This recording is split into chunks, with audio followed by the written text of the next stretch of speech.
Hello there, everybody. Welcome to City States of Klovisa, _dash, the God War. How are we feeling today on this auspicious Saturday? Good. Fantastic. Doing good, Excited. doing good. God damn it, JC. Ah, You're a sneaky little goblin, aren't you? mm-hmm. John, it's been a fun week. Thank Got a lot you. of good stuff going on. Thank you My for good filling game the plan. space, Brian. Yeah, I knew it needed. My Dragon Warrior run, I'm sitting in the top 10 for the league right now for the week, so I'm Oh, pretty happy shit. about it. Yeah. Nice. How many people are in 38 there? runners. 38 runners. There's like 5 or 6 that haven't run it yet, and I'm sitting in 9th. So Okay. I do good enough in enough weeks, I can make the playoffs. Or if I win a week, make the playoffs. True. So we'll see. Plus, I get to drop the shitty one from last week if I do really well for the next 3. So That's take pretty your best good. 4 times. So, I see. Brood, how you doing? Yeah, Sleep Brood. debt and all. Pretty okay.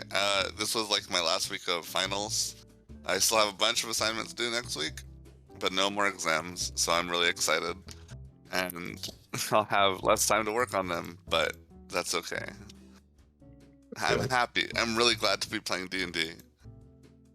Who do you want to ask about their day? Or week? I choose Corin. Rip. Yeah, my week was good. I watched Everything Everywhere All at Once on Sunday, and then I spent the entire week telling everybody else to watch Everything Everywhere All at Once because it is quite good. Yeah. I see.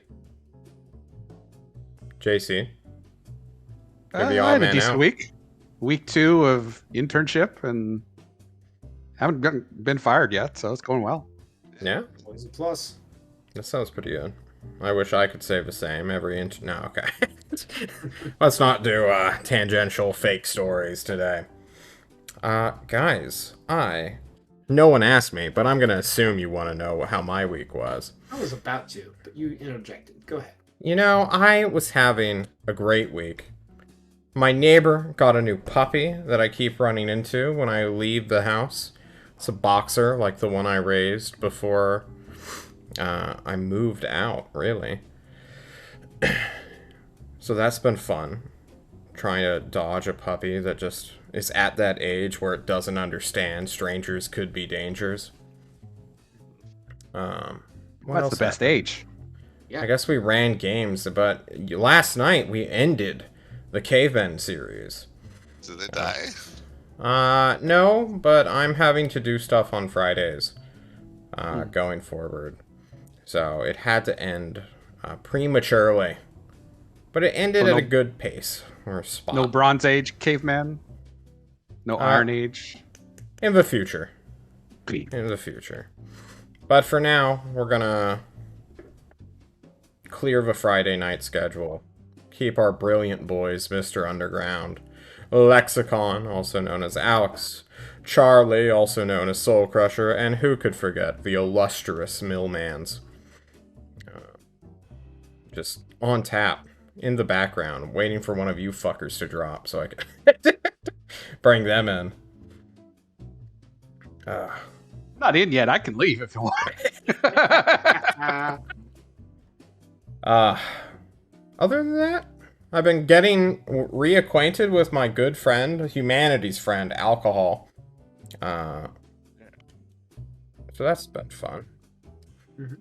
What about you? No, I'm kidding. Let's not cycle. Guys, Yeah. I don't want to just live in a loop here, like in that one movie that Corin just talked about. So, who on Earth wants to give the recap for what happened last week?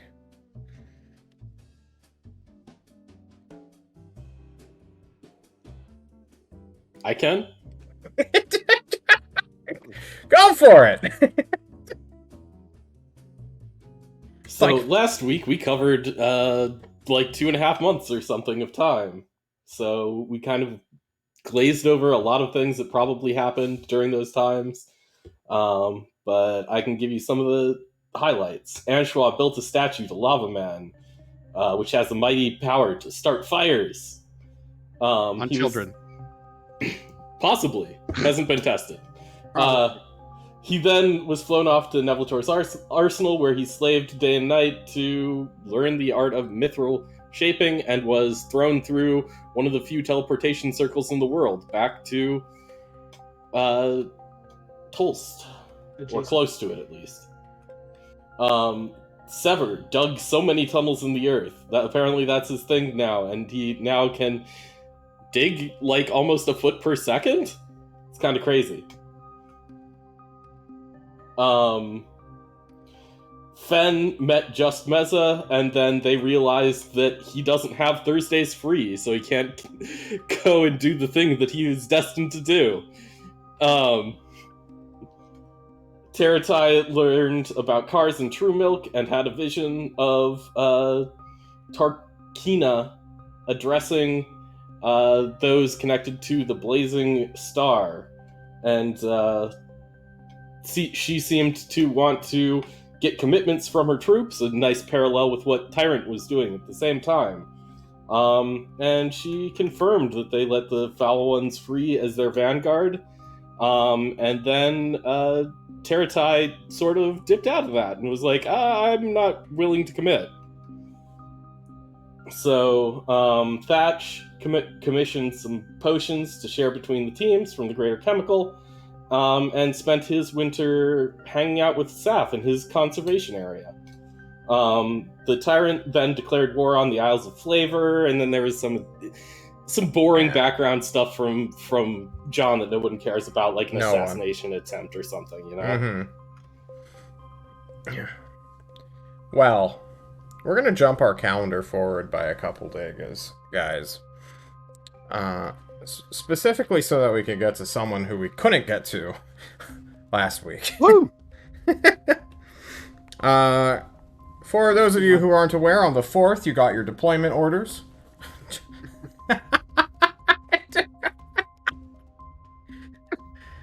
Oh my god. Well, You everybody then- misses Alonso. Everybody. Everyone misses Alonso. My two big questions for this session is A, what happened to Alonso, and 2, XP. Let's actually stop what we're doing. I'm done narrating real quick. We need to do some metagaming auditing. Which is what I skipped you all on just now, having forgotten my own to-do list. Alright, it's time to raid the armory. We're getting deployed.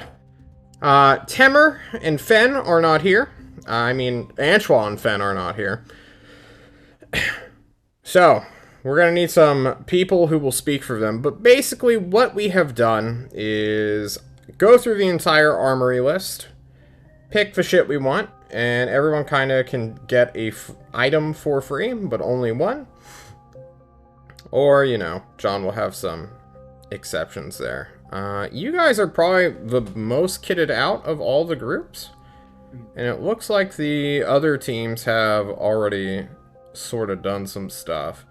But we're going to do it anyway. So if you hear something you want, just call out that you want it. Obviously, you have to be able to use it reasonably. Such as a +1 plate of silence. Or of a silent plate mail. I mean, is that an unironic dibs? No. Yes? I don't really want it. Okay. Whichever one that is. Yeah, double negatives are confusing. Anyway, I guess I want that, yeah. Plus Okay. 2 AC sounds good. You do not have disadvantage on, what's it called? Stealth checks while wearing this plate mail. I will go ahead and mark that in our armory. That 21 is AC with a shield. It's pretty nice. Terry. Next up, from Shadow himself, are 2 potions of mental acuity and 3 potions of climbing. Everyone already took ones that they wanted. The Disco team thanks you for your charity. I think this group really needs the mental acuity ones. I've seen some think- of the episodes. I'm pretty sure we want both Fen and Anshua to get one of those. Unless we have any other casters who want concentration help. Cool. Go ahead and add them to your sheet, Shadow. Even though they will I just don't want to fuck with their sheets while they're not here. Understood. So I'm just going to delete those from the armory since you now have them. There are 3 potions of climbing. Anyone want a potion of climbing? 4 people could be climbing. Do you already have potions of climbing, Thatch? No, I mean, I'll definitely take one. Okay. Wait, go are ahead. these in addition to the 3 that you said we already had for our team? Potions are kind of whatever. I'm not gonna... These are the 3 that we had for our team, correct? Because we What? bought some for our team and we bought some for the armory. It's the armory. These are the armory ones? Yeah, Maybe that. they already took some. I mean, we bought 3 potions of climbing for us. And I Do you didn't wanna- factor in that we had probably 4 characters who need it. So we should take one of those and then keep the other 3 that we already got for us. Okay. Does anyone want a +1 Morning Star? No? Okay. Does anyone want a free York, the Ulathan Smith, who's making... who replaced Arvo? He misses his wife. His son is 4 years old this year. Damn. He's being treated way better than Antoine was, so I think True. he's fine. So Very true. There is an Amulet of Drunken Healing. If you are drunk, you basically just get max health regen on hit dice during a short rest. Rather good. But it sounds like you guys are not interested. I mean, that'd be good for our frontliners. The problem is they're not strong enough to carry enough beer to get drunk. True. Very true. Thatch, I'm removing the +1 plate mail that... No, wait. Do you still have +1 plate mail? What are you wearing right now, Thatch? +1 plate mail. Okay, so it is on you. Cool. Yep. You just like, oh, I guess it doesn't matter if I have disadvantage. I want I to think- swap out. I have 200 feet of hempen rope, and I want to swap it out for 200 feet of silk rope because it's half the weight. Yeah, but it's also half the, what's it called? Carrying capacity. Or, not half. It's something. I'm forgetting what silk the difference Do is. it one at a time. Twice the cost. Is it legit It's twice the cost in 5e? It's the same It's 10 strength times check. the cost. 10 times the cost, but Oh. half the weight. Yeah, that's But fine. we're at war. Yeah, who Okay, gives cool. a shit? Alright, cool. Now I'm not encumbered. Awesome. I was thinking of 2e. I'm sorry. Okay. The last things are potions of greater healing and potions, well, common healing potions, I suppose. They still cost money to buy, but they have some in stock now. So if you're wanting to buy those, the greater ones are 300, the normal ones are 50, and there's also the superior ones, which are like 2,500 or something. Yep. Who has potions on their sheet right now? I have a superior healing that's ever found in the sewers of Nevolators. I have 2 regular healing potions. Regular one. Do we know if Fan or Antoine have any? We cannot see their sheet. Ben would probably not have jack shit. Oh yeah, Since because he's new. so we'd have to give him 2. I'll pay. How Yeah, much was this? he quite Greater one. literally does not have anything in his inventory. That sounds about right. Oh, fuck. Oh, well. And How much was then the greater one? a greater one is 300. Okay, can I buy one of those and a regular? Yeah. So 350. So I go down to 1,000. This is all the party's gold, but we still haven't taken it off of me. Okay. You're good, man. All right. Antoine has jack shit, it looks like. No, he's got a lot of stuff. Actually, can I put the? But he has no healing potions. Who is going to have manage the money again? Because gold costs is weight. Gold costs money indeed. It also costs money. Well, let's spend the money you have, and we'll put the rest back on the party sheet. All right, that's a good idea. I've got 1,000 left. Okay. Should we buy a greater healer potion for Antua, Fen, and JC's character, and then Yeah, stick with the rest that we have? I'm down for that. So that's 900 more? 350. Yeah, 950. Right? No, Wait, it's 300. 1,150. Oh, 300? Yeah, 900. That's cool. Then I only have 100 left. Let's do that. All right. Okay. Do you want to hold on to that 100, or do you want it on the party sheet? Let me look at how much weight I've got. I'll give it up. It's 2 pounds. 100 gold is 2 pounds. You can't hold 2 Fine. pounds? I can hold 2 pounds. Okay. Well then. Please add those potions to somebody's sheet, because I'm not gonna fuck with theirs right now. And whenever... I will keep them on I mine. don't have access Okay, to it cool. yet. Cool. Okay. Are we ready now for realsies Wait. this time? Wait, there's one more thing. Can I What? borrow 50 gold from the party sheet to spend 150 gold on arrow +2, or is it more than that? It's arrows +2 are 125, I believe. I borrowed 25 gold from the party sheet to get 1 arrow Yes, +2. do it! Just fucking do it! What are you doing? It's done. It's Come done. on! Marking it off. I've marked it off. You're good. All right. Oh yeah, we only get thousands of gold, John. I'm gonna fucking sweat 25? Get it together. Okay. That is all the magical items that were in the armory. Everyone has taken everything. Except for the There are ones 2. that are reserved. Did What somebody about- take that ley line rod?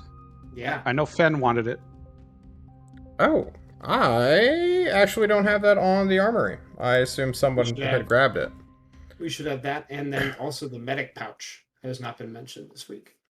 It should also still be in the armory, unless somebody snagged it. I don't Anyone think have proficiency. With I don't it? think anybody I mean, snagged it. It'll Well, at least you don't have to have stabilize. proficiency. It can stabilize, and it's free, and it replenishes. Plus, there's a panacea powder that cures a poison or is good. disease once a week. If nobody's taken that, I think we should give that to Antua. Yeah, go ahead and add that. I can once again put them I on must my have sheet. forgotten to, like, set that up. So, yeah, just keep it on your sheet for now. It'll be fine.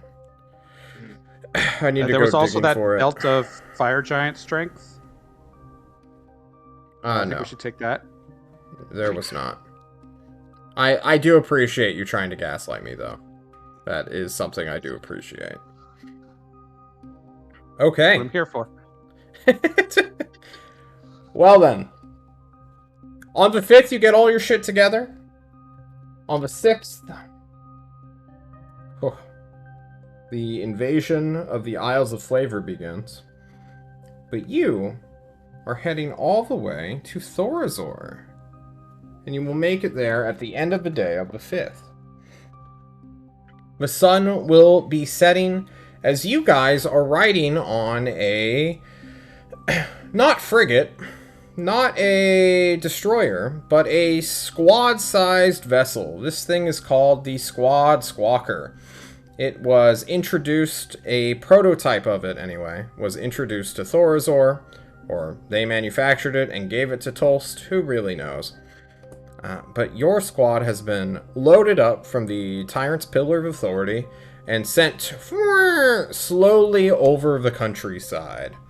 It is cramped. You could imagine how much or how little space you'd have if you had a horse trapped in here with you.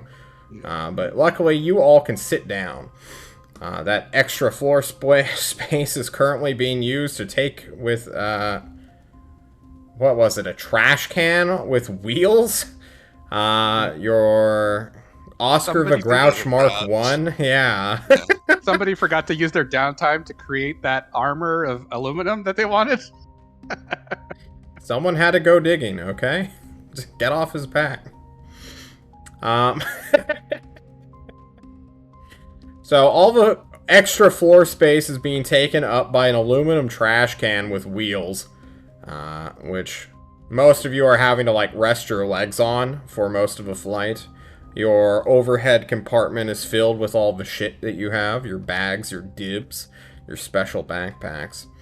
The door, for there is a separating door between the cargo bay, where you guys are currently sort of stationed at, and the pilot slash co-pilot area, are, well, it has remained shut this entire time.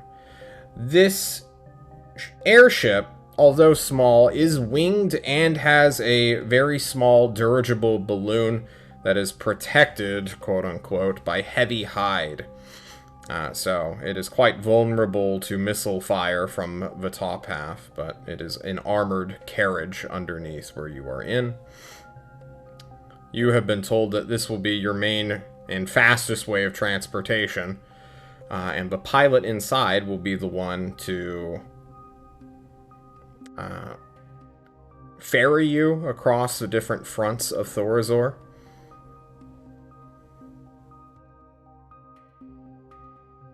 You haven't met them yet, but it's fine. You guys were pretty eager to get going, right? Okay. Sure. Well, John will check his secret map real quick to make sure he's not going to give away anything. And we will find out where you guys will land. I think you'll just land in Thorazor itself, in an airfield. Probably in a muster field right outside. So when your airship slowly comes to a halt and begins to anchor and then lower itself to the ground, you all step out. Grabbing your shit, getting ready to head to, I believe, Norm Thulon, who will give you your actual orders. You hear a hissing of a pressurized door opening from behind you all, or someone can describe their character for us. That being JC. JC, would you please describe your character for us? The door opens, and you see someone of rather slight build stepping out, dressed in rather colorful clothes. Thatch recognizes her. It's Coraline. Only Thatch recognizes her. Only Thatch. Yeah, whatever. Frog does Thatch. whatever Frog does. So she's an elf with blue skin. She's wearing rather like a bright yellow cape with a hat with a feather in it. And as she comes out and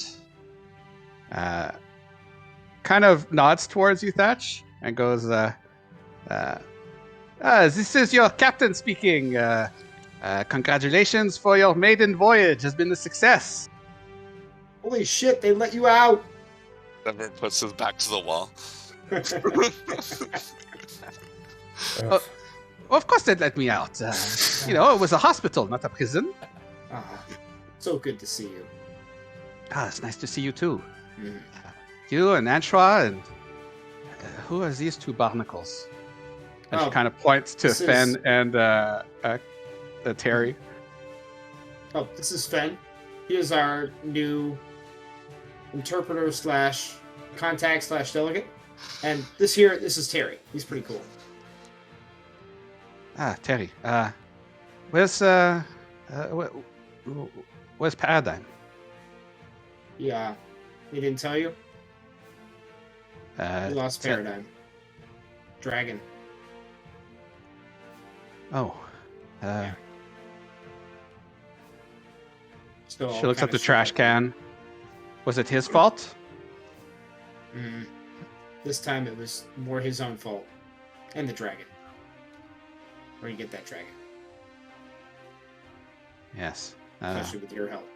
Good to see you back. Yes. Good to be back.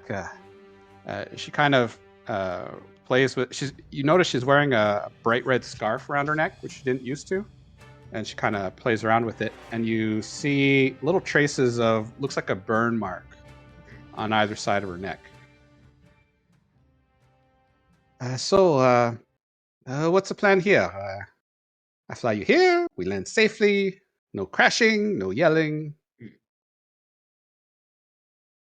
Well, we're going to war. We have a lot of Uh, clerics to kill. Oh, this is Coraline! I've heard so much about you. Yes, yes. Oh, all good, I hope.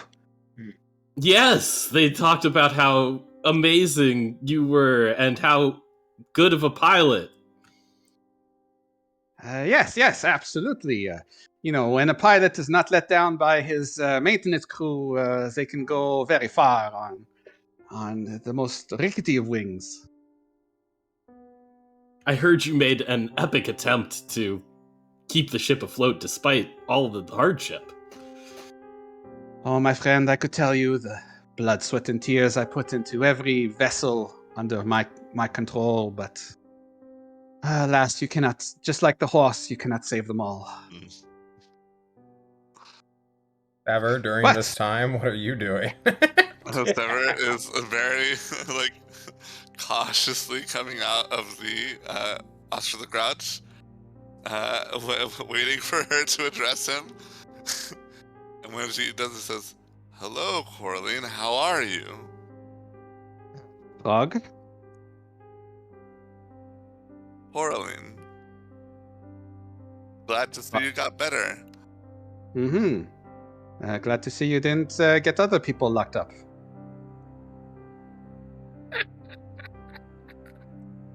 Right. So, murdered any old women these days? Oh, I've never done that. Of course. Sure. This is what I was talking about. I like whispered to Corinth. It's like, alright. Don't worry. Tyrant asked me to forgive you in exchange for, this. So you have nothing to fear for me. Oh, good. Did I do something wrong? No, of course not. You never do anything wrong. You never murder any old women. You never betray people. You never do anything wrong. Do you? No, I don't. I appreciate you understanding that, Coraline. Thanks a lot. Okay, Wait, no- cool. Now that that's all settled, yeah, let's go. Come on, guys. Let's go. Let's get out of here. As you guys hurry along, opening the ramp and revealing the artificially lit night, you bump into an adjutant, someone who is coming to meet you on behalf of Norm and likely just Meza as well, who left a day ahead of you.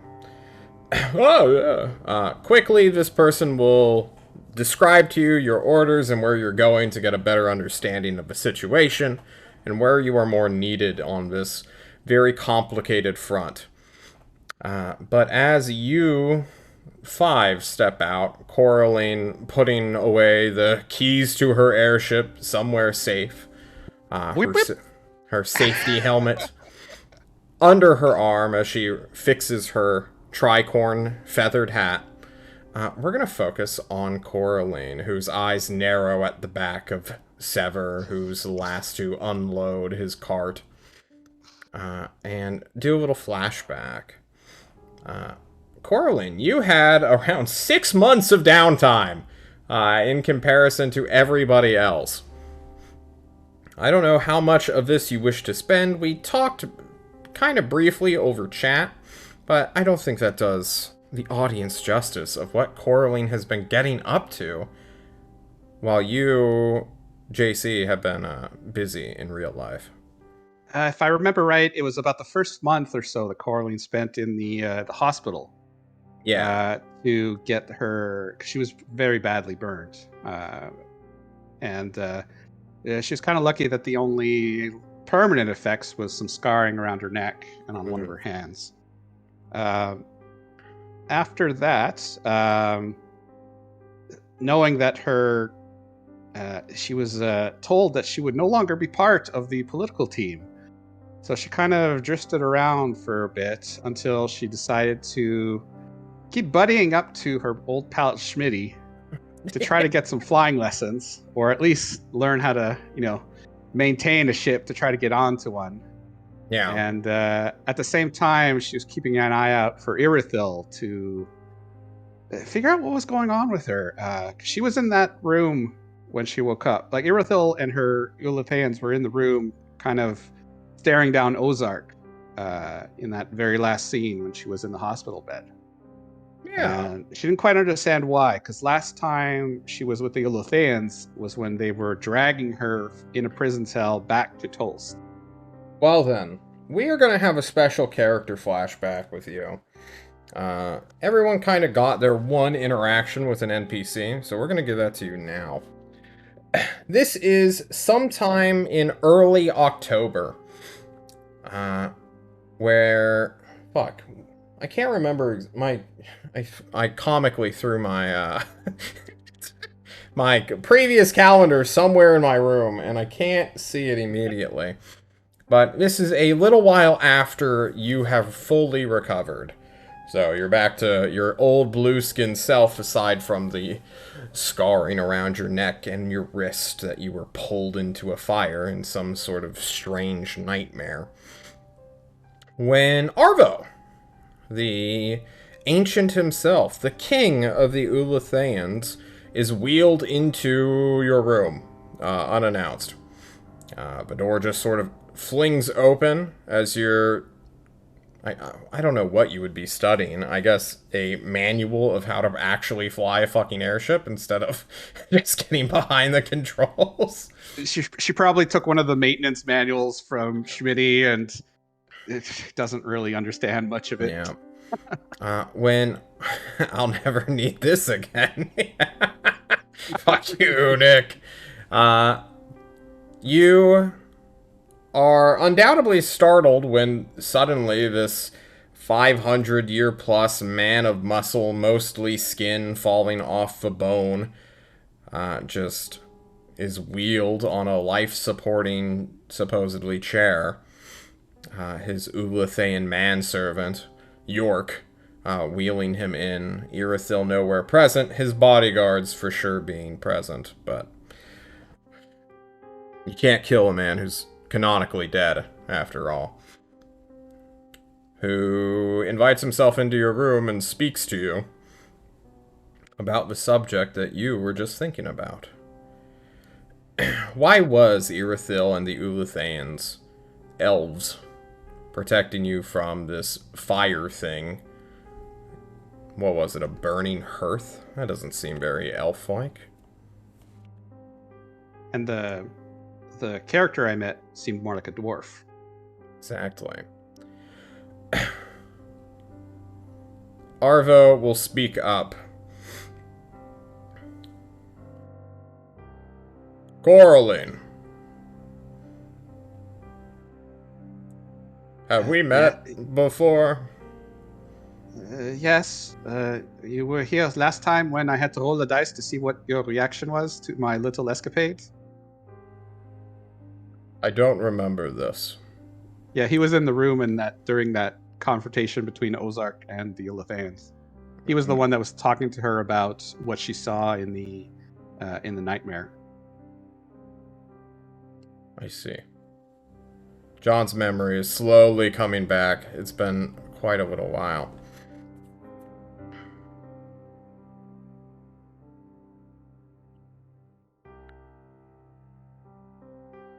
Come with me, Arvo states, as York begins to wheel him back out, kind of awkwardly. All right. You will follow Arvo's wheelchair and assistant back to the Judgment of Longing, or a ship that looks just like it. It is currently parked outside the Pillar of Authority. It is likely nighttime, but the guards have torches to illuminate the light, or at night. You are followed, or you follow Arvo, who is wheeled up a accessibility ramp into the cargo hold, and is helped through the halls that are not wheelchair accessible. At one point, he is just legitimately carried on a stretcher on his barely working back, until you get to a place of the ship that very few people go to. Many people know this as the engine room. It is normally the most secured part of the vessel, even more so than the bridge. If a saboteur were to get in here, people would theorize that they could sabotage the entire ship and make it fall out of the sky. But when you step in, you find yourself staring at a very strange shrine with a idolized hearth in the middle. Rectangular in nature. It's small enough to fit within like a spherical or a half spherical room that is 15 foot in radius, so 30-foot diameter. Quite small, quite packed. And there's also a lot of symbols just currently around.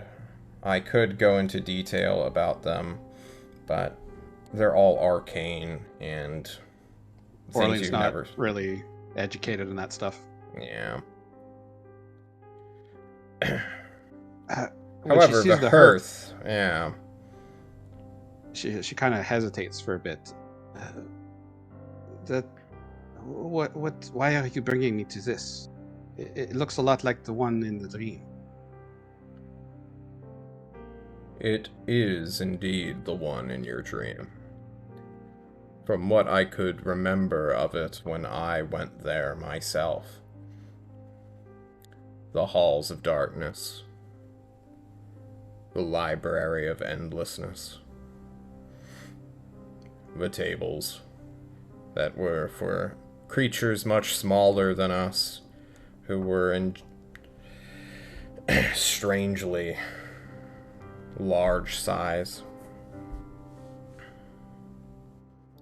You are not the only one to visit the realm of the Causalet.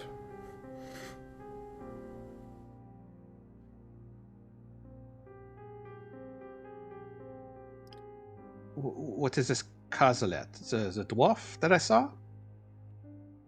Yes. She is one of them. I know her by the name of Yule.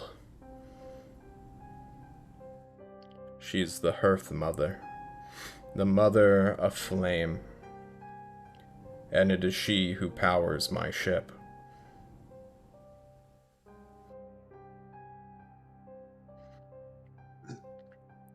I don't understand. I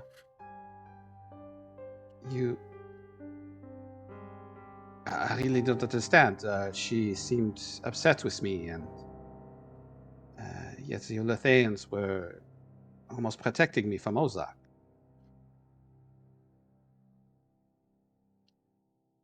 Do not worry about Ozark or his many simulacrums.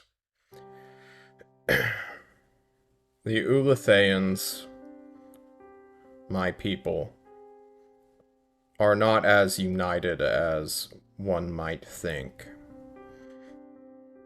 I am not Ulathean, if you could not tell already.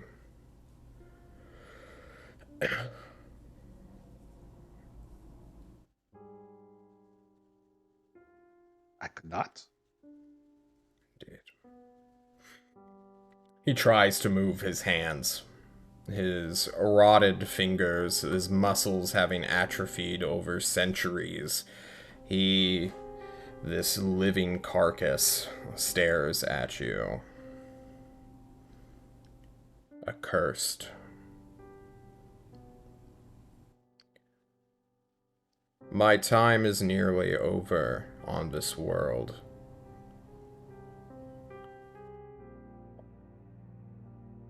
And still I have great many fears for the future, despite me entrusting it to others.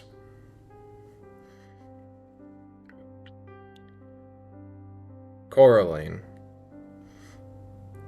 You, much like me, are now tied to two separate entities. Two separate pantheons working together to bring this world to heal.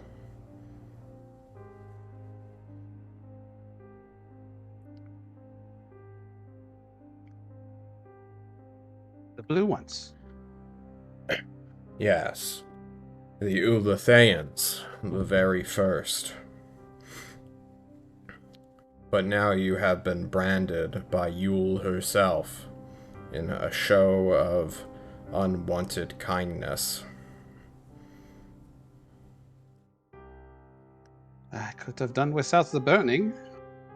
We all could do without the burning. What does it mean? What's when Your you're tied to soul these? has been purified, if that is what you are asking relating to the fire.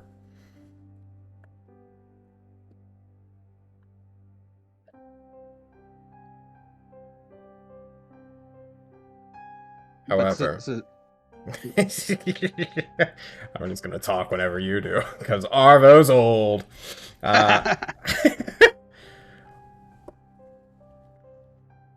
Arvo, this corpse man, how much can he give you?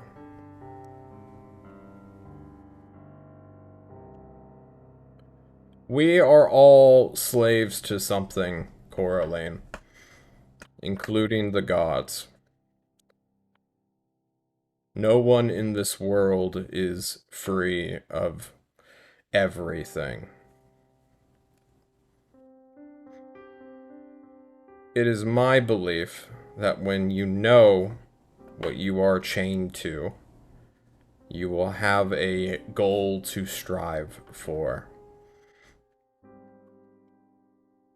If you do not have a goal, you will become a slave to everything.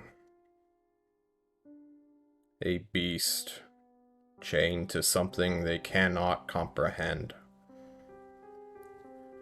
As it stands, you are a beast. And as someone I am entrusting our future to, you must become more.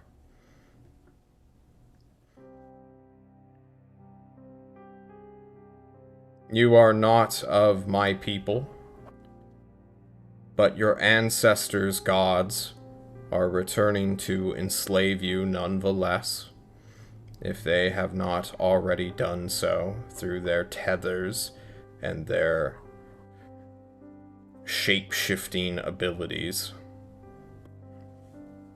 You have felt them transmute your body and skin already. They have stolen the ocean from you. And now Yule has cleansed your soul, so that something new can be written over it one day. If you do not change, they will change you. Change in what way? Do I need to kill them, or? You cannot kill them. But you can deny them.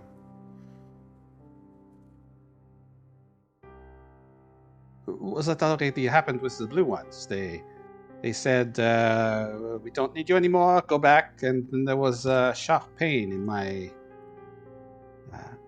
soul. To tie a new string to a puppet you already know is infinitely easier than to create a puppet out of nothing. You are still a tool, a pet, a beast that has slipped their leash. But I do not doubt for a moment they will put a new one on you if you stay as you are. What do I have to do to prevent this? What do you want in life? Uh, uh, I wanted to fly. And also, no, to fly, yes. Have you not already accomplished that? Uh, there is. Sometimes I think I'd like to go home too. But I think it's too late for that. My suggestion is to bind yourself to an ideal beyond you, beyond physical grasp. It is what I have done to be a good husband and father and king, even though it has trapped me in this form I am in. So like, dedicate myself to peace on Klovisa? Perhaps. Though I have been told that peace has several different meanings to it and interpretations. I would ask you look beyond yourself and decide sometime in the near future to find something worth dedicating your life to.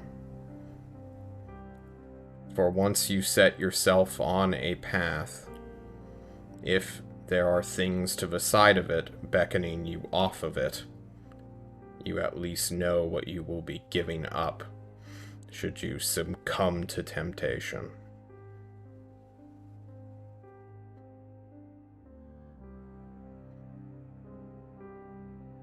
I don't usually think like that. It's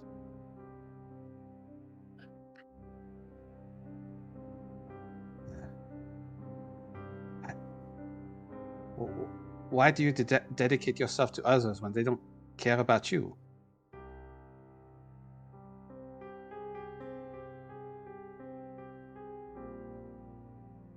I want things from people.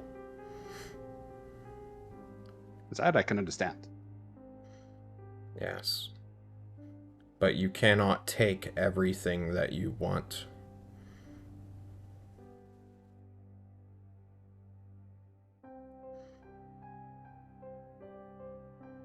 Negotiation, trade, transaction. It can make anyone do anything. It is the core principle of the gods. So I have to go against the gods and not negotiate? Maybe. I mean, I can do that.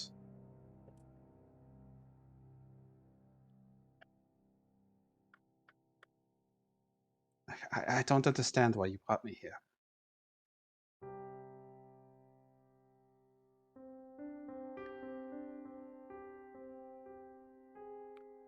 There was a time when I would not have bothered. But now that I feel the cold coming, I hope to ignite as many flames before I go.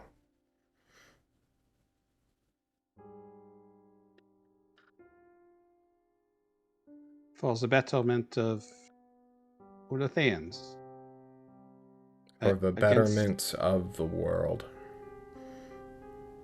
and that is against the gods, yes? Maybe.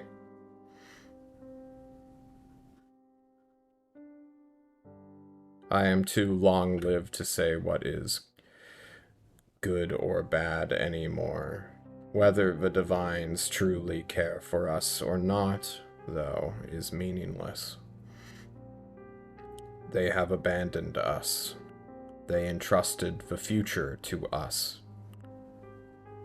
And through failure, they are now coming back. What about the tyrant? I see him not like others see him. He seems, under his smiles, he seems angry. He is angry.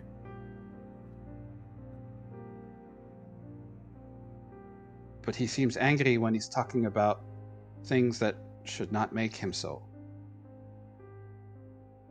Is he as he seems? Is he for making the world better, like he says?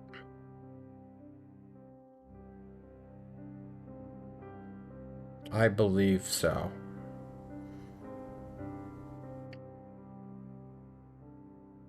When you cannot trust the words or expressions, in your case, of a man, look to their actions.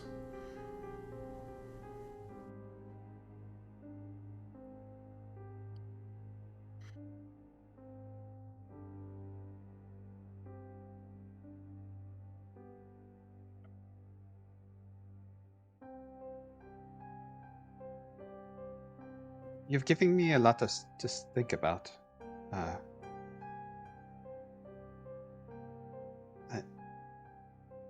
I will try. It's not my nature, but I don't want to be trapped by the fire one or even the blue ones. I didn't like that feeling.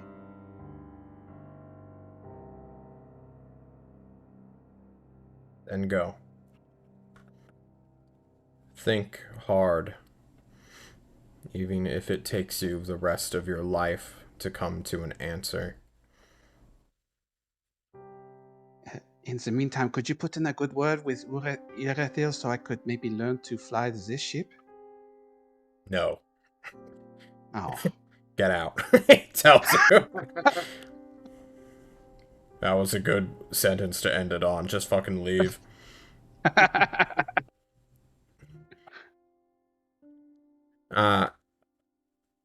You will walk away from Arvo, being led out of the judgment of longing. This will be the last time you will see him until his death on the, I believe, the 25th or 22nd.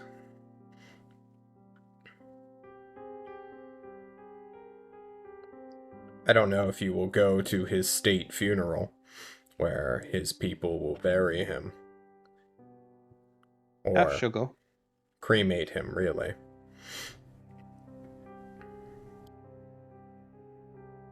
But you, Yep. the tyrant, and several others, we don't really need to list the entire cast of who goes to an old man's funeral. We'll see the tyrant and his true expression. Stern, resolved, wearing a ring on his finger with a purple gem that is encrusted within. I believe it was solid gold. He is not grieving of sadness as he watches Arvo's ashes fly into the sky on the open air towards the sea. Even though you see on his face that he is.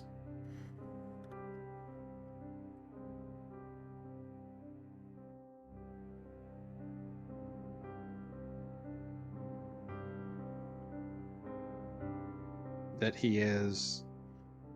He's still crying outwardly, but you see past the image, the illusion, whatever you want to call it. I mean, either way, he's not happy that No. at the funeral. Okay. He's resolved. He is wearing a crown of a king on his finger, ruling what is now the largest city in Klovisa. And he is preparing for war. You will get your wings to learn how to fly after that. You will also... By sucking up the Smitty? Sucking up to Smitty. making a deal with the tyrant to forgive Sever on then becoming his chauffeur, more or less. Is there any final thing you want to do during your downtime, JC?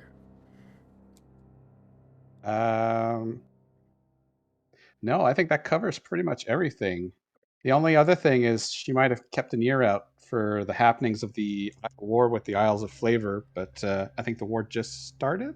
It just started, but the Yeah. pirate skirmishes have been going on for about a month and a half before war was officially declared. But you can go read that in our document section of our Discord.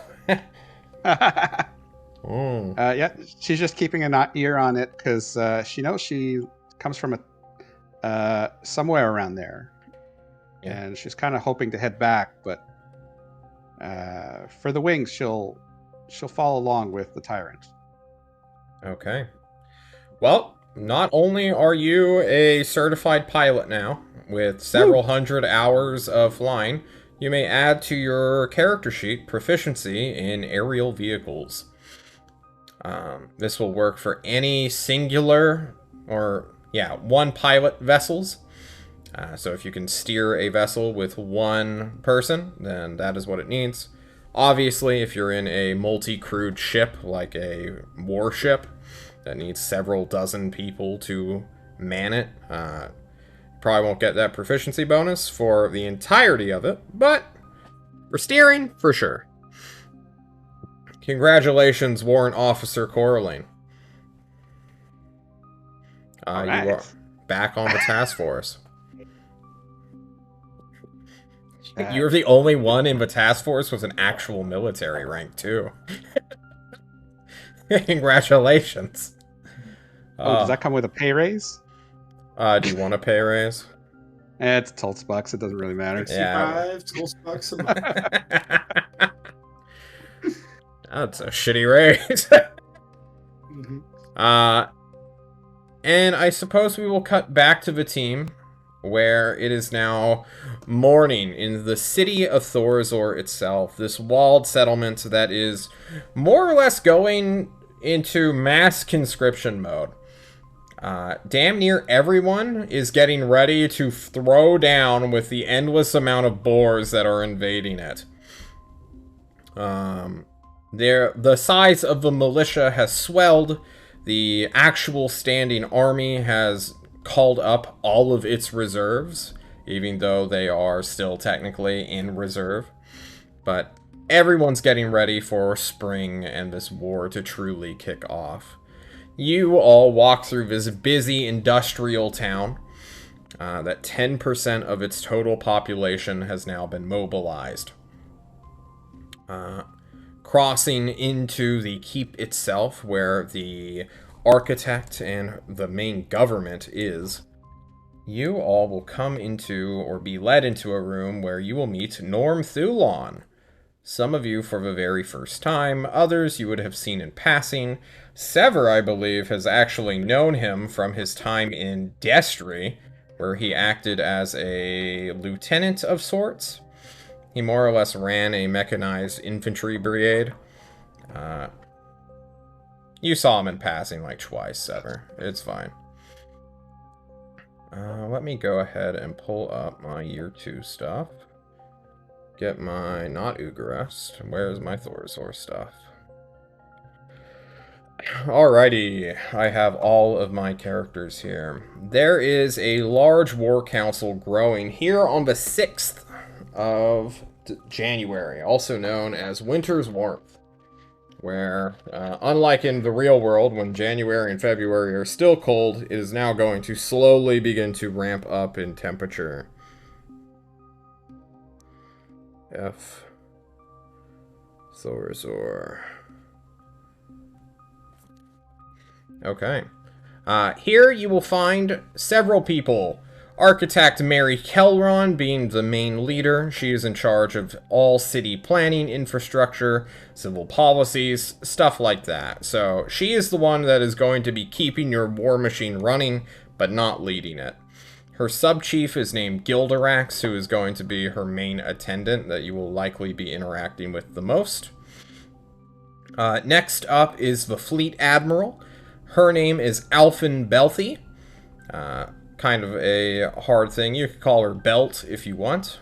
That's kind of her nickname, specifically ammunition belt, which is what her ships usually fire with. She is a... Do you guys want character descriptions? I can hit you up with them if you want. I would, if that's okay. Okay, so Mary Kelron is in her, I want to say, early 30s. She has a... Most women in Thorazor just have short cropped hair, or hemmed hair, as best they can. Everyone is... This is more or less a martial society, so keep that in mind when it comes to motifs and uniforms and stuff like that. There's not a lot of dresses or fancy outerwear. None of the women wear makeup. Most of the men also don't have time for cosmetics. It's a rather simple aesthetic everybody has. Mary has brown hair, brown eyes, simple complexion. I don't know what I meant by that. I honestly have no idea what simple complexion. John, what the fuck? Those scars or freckles, maybe? Maybe. It's just She wears a sash around it with red and gray outline, more or less your city's colors, as well as a medal that shows that she is in fact the architect. Other than that, she wears glasses for the most part. That's all I have for the architect. Rather plain. The Fleet Admiral is in full military getup, has a sick-ass Admiral's hat, which is front to back. It also has, like, 2 plume feathers in it, which she is currently wearing indoors, even though it's, that's a little rude. But she's the Fleet Admiral, so she gets a pass on decorum. She is from Cathalam, and is a tiefling of... I think it was orange? Not red. Yeah, orange descent, orange skin complexure. I'm forgetting the actual tiefling subrace she is. Aside to her, you're gonna have to help me out here, Thatch, because I don't know Noah's descriptions. That is his name, right? Noah. Your nephew? No, it's not Noah. It's Evan. Evan, thank you. I don't know where I got Noah from. Help me out with the Evan real quick. Evan, I believe he is at this point probably 16 or 17. I think it was 16. 16. He's a human, and he's just a simple... He was a scrawny boy at the beginning, but apparently he has grown up, as I haven't seen him in probably barely 6 months, and not much before that, due to military form. True.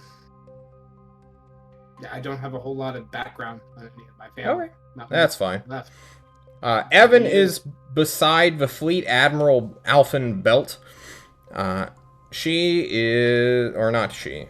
He is still kind of scrawny, but there's like a ferocity behind his eyes now, Thatch, that you just don't recognize.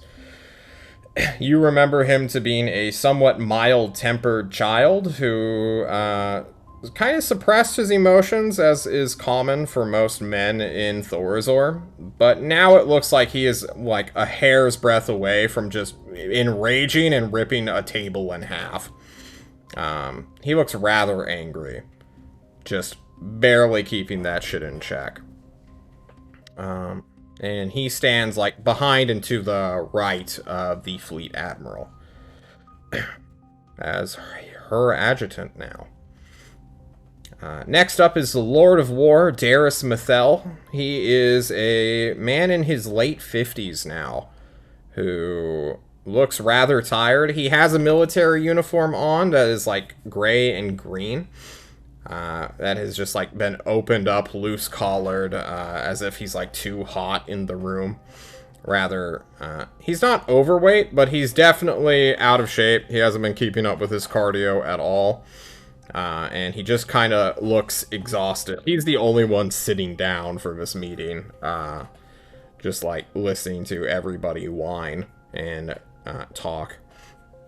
Next up is Vectus Falsmalek. Everybody knows your boy Vectus. He, after running into Joj, you can now see no resemblance of familial status at all. You're wondering how the fuck is this guy related to that bald-ass wizard that you had to deal with. He looks nothing like Boris either. Black-haired, sweatback currently. Kind of like a younger Severus Snape from Harry Potter. And he is currently standing next to the architect, trying to explain things on behalf of Darius. And then there is a vampire, which is T-posing in the corner of the room, which nobody is addressing at all. He looks plain-faced, as if his mind has truly fallen still and emptied. Only Sever actually recognizes there is a vampire in this room, T-posing in the corner. And then there are some other shitters we don't care about, who are just like support staff and can do errands. Okay, that is the situation. Norm Thulon, Mezzo will be joining you guys later. I have decided. Let's interact with Thorazar only for right now. So, you all walk in.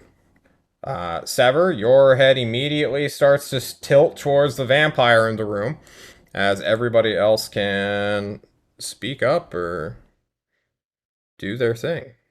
Does the vampire he's staring at look really old? No. Okay. Not Smitty. Or sorry. My eyes are immediately going to Evan. I'm making eye contact with him and seeing if I get an expression response. I'm enough of a military man to not immediately blurt out and say anything, as he looks like he's in a professional position, but I'm definitely staring at him. You stare at him. Apparently it's raining now in spring, in this beautiful winter's warmth. He does not say anything, but his eyes are alight. He is facing directly forward where he was originally standing at attention, but his eyes are fully on you, Thatch.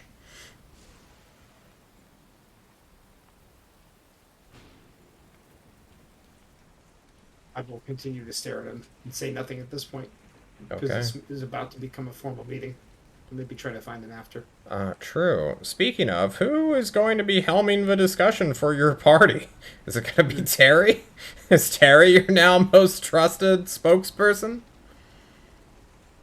I mean, I think this would be Fenn's job, possibly, as our new delegate, but with him not being here, I'll happily take the lead. Unless Okay. Terry wants it. No, I think with these military-minded folks, you'd be best taking the lead. Okay. Okay. You know, as part of the military in Toast, I can help out with the va-et-vient between our two groups. What are we here for again? The war? We're here for war, Corley. Yes. But specifically, who are we bombing? Where are they? Well, It'll be more on the front boars, lines, buddy. more foul ones, and the blazing star. Do you remember Buvor, the one that ate you? Yes. Oh yeah, not Buvor. I guess that was like Johnny. Yeah, that thing. Oh, One of those. that reminds me. I put in a request for my old dagger. Did the tyrant send that along with you? I think he said he was going to give it to you. Well, Uh-oh. Sorry, a dagger? yes, my old dagger. The one that I needed to slice up the big boar. Oh, there is a +1 dagger in the armory. Is there? I Yeah. thought Gibby took it. No, he switched it out for a +1 dagger of mercurial venom, which is way cooler. Ah, okay. So, can I hand Coraline her dagger then? Yeah, sure. That's your sheet, Coraline. Oh, okay. I did not expect to get that. There you go. Thank You're very welcome. All you gotta do is ask, right? I will lead the party forward and then step up and say, Greetings. Task force from Tolst reporting for duty. Heads all start to swivel towards you.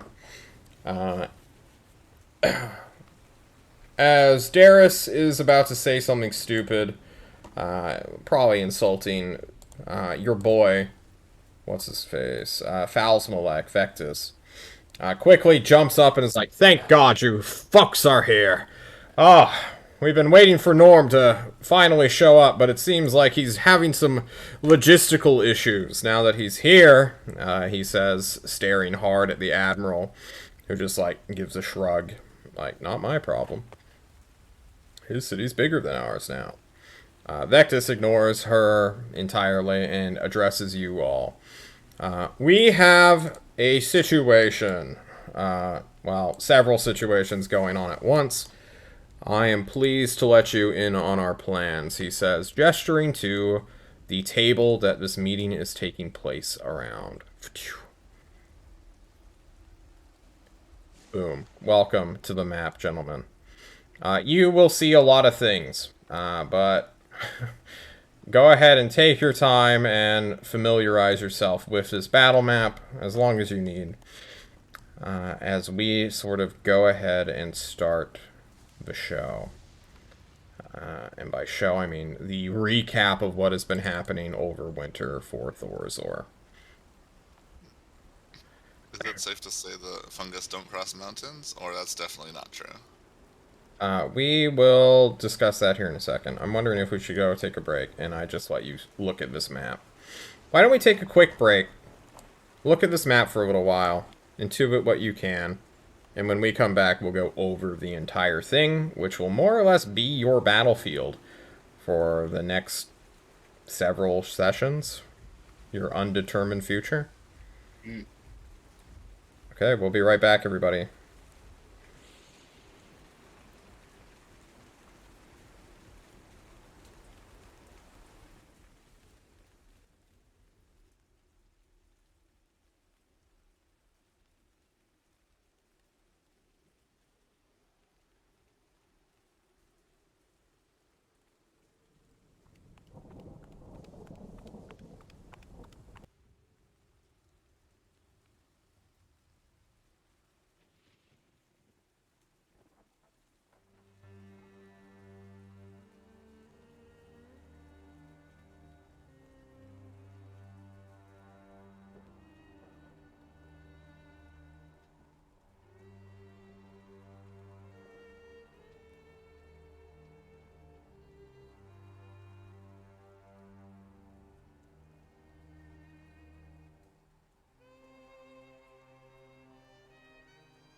Hello, everybody. Welcome to City States of Klovisa, _:, the map! Holy shit, everyone. Look at this map. There's so much stuff here. I will try to direct you through this and explain to you the situation, which Vectis will do in character. I don't know how much of that I want to do in character or not, but we'll see. We'll just wing it. So I want to denote some things and give you some legends. These little tokens here that you can see are military units that are currently active. So these guys, the guys with swords and pistols, are more or less a regular infantry group. So a company to a regiment, depending on how... I think they are in company size, so roughly 500 people. So any one unit is kind of like worth 500, except for the tanks and the ships, which are individual. These are, I want to say, frigates. So these 4 frigates are currently just hanging around Thorazor to ward off any angels / mortal ascended is what they're now known as, the Blazing Star. There is I fucking want to call this a light cruiser here, down here in this muster field. Musterfield Harkel has an armored group and several infantry groups that are currently dealing with boars, trying to get through Castle Hardpass and get right towards Thorazor. Muster fields are where people, surprise, surprise, muster around. These are like armories and open encampments that people can go in, resupply, and then go back out to different parts of the territory. They also all have a way for airships to dock at. So your airship specifically is at Musterfield Delvor. Going further south, we can see that most villages have at least a company protecting them. Durkel is the one that doesn't, since it is kind of... Nobody goes to Durkel. It's kind of a shithole. Many cavalry units are sort of just patrolling through the center of the territory right now, going all the way south to our boy, Castle Javor, I think it's called.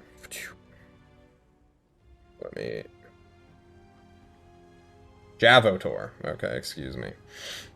Lots of airships at the front because these fucking angels are just flying around doing whatever the fuck they want to do.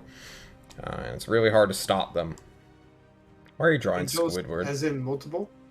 That's not Squidward, that's our airship. As in multiple, yes.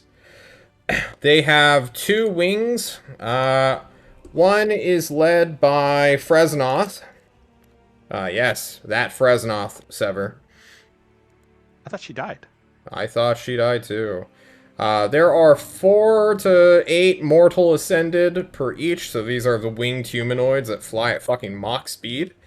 And fuck people's days with magical radiant and flame weapons. And they are also backed by 20 paladins on Pegasus each. Fresnoth and her core group seem to jump around the wings to support either one or to claim objectives. But right now, they're hanging out in the old settlements that fell to spirit beasts and are kind of locked away in mountain ranges and valleys. Specifically, Idiocy and Desperation. Named after they had fallen.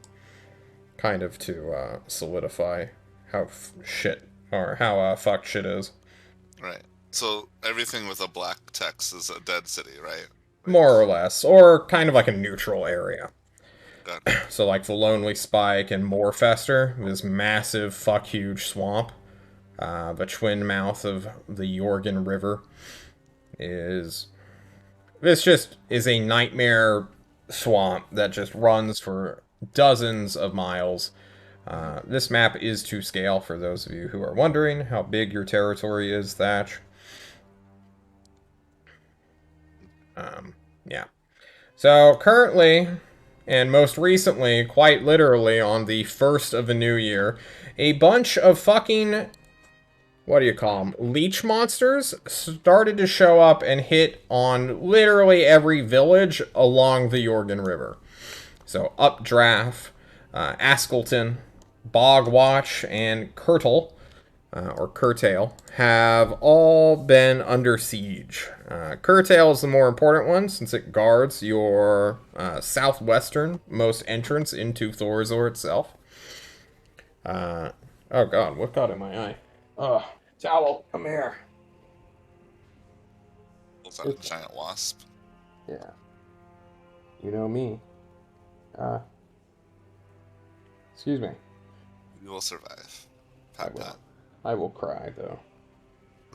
Oh, I'm a crybaby. What can I say? Battle Camp Roland used to be super important because that is where most of Thorazor mustered to go raid Alcazan. Obviously, they don't do that anymore. Do the thing where you snap us to the each thing that Yeah. that you're talking I'm about. sorry. I'm more focused on the stream right now. Please forgive me. So Battle Camp Roland here, it is not overwhelmed, but it is where the majority of these swamp monsters are just attacking. Currently, the situation is stable, but in like the other places, such as Bogwatch over here, Askelton over here, and Updraft. Updraft is getting pressured more so than anybody else. All kind of being under assault by these fucking leech monsters. All the way on the other side, we will go to Castle Hardpass. Lots of boars over there. But currently that situation is the easiest to maintain because it is a strong point. Over here at Shea El Shea is where one squad / company is currently just holding farmland and rancher territory against massive boars. They are more or less completely surrounded. Most forests are filled with boars currently, and mushroom people.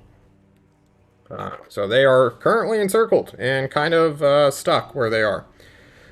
Same situation going for Seon. Oh god, is that an R? Cat turn? Yeah, that is cat turn.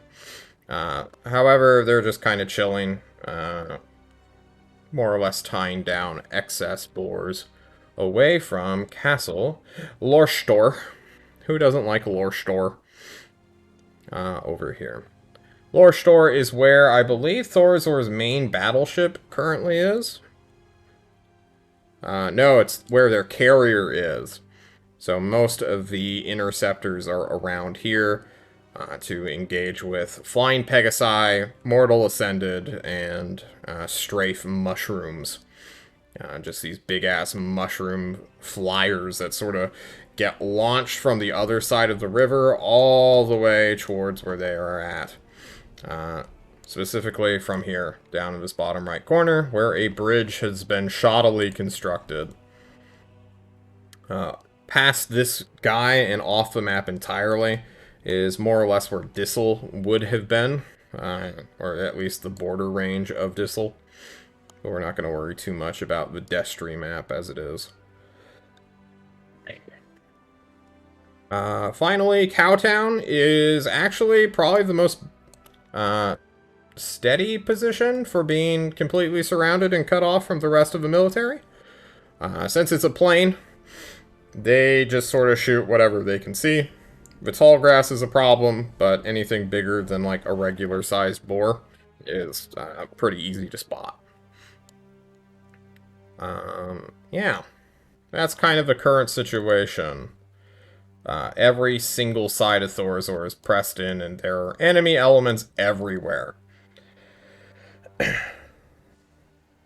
What are your thoughts? I mean, it sounds like fire will solve all of these problems. Tall grass, trees with boars. You just want to nuke the entire countryside? Not nuke. This is napalm. Sever does mention that the druid, was it the druids that were doing that? Was burning down the forest to keep the Yes. boars at bay? Yeah, Keep he the does mention mushrooms it. at bay. Mm-hmm. And that And seems to be scorpions. working. Yeah. So, If we could have do they that. considered this method? Yeah, ask but Cosmo. they're focused more on the choke points. So burninating was indeed a viable strategy, but for a while they still thought like, okay, well, we can keep this shit contained with guns and men. Currently, the plan to burn, we'll just use yellow, are this pass and Castle Hard Pass over here. And those are the two main ones they're focusing their defensive lines and strategies towards. One downside of Castle Lorstor is that it is an advanced castle and can kind of be easily surrounded. Back in the day, this used to be good to project authority into an area. But now it's like, okay, we kind of want our defenses in choke points now that we are outnumbered. Sorry, Don. Did you mention what the thing in the bottom right corner was? The tentacle Yes, thingy? that is a giant mushroom that is several hundred feet tall and wide. And does it have that big spore cloud over it? Not currently, no.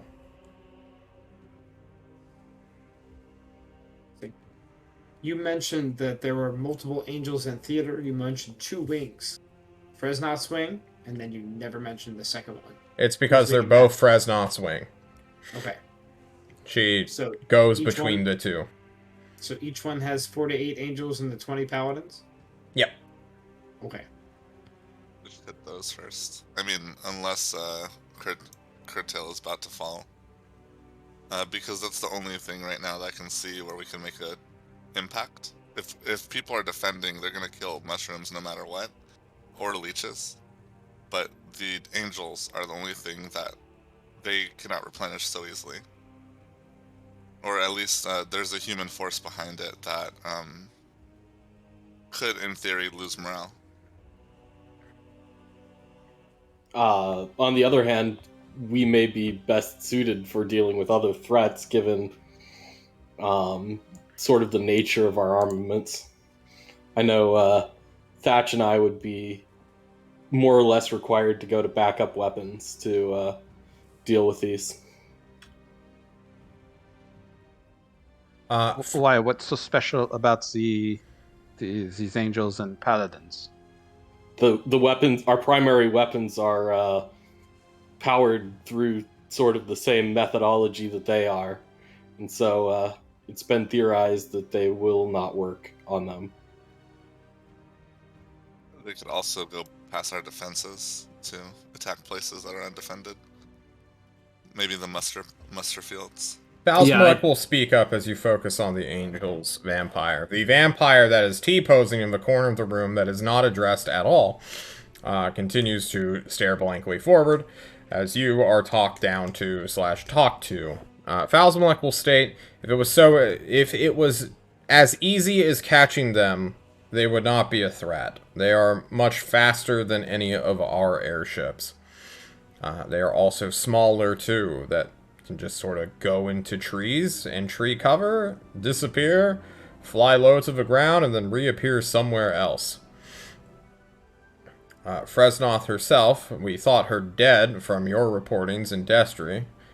Not your reportings specifically. Wait, no, I think it actually was your reportings when you were Revit, Seven. I was not a part of their task force at that time. That is not my fault.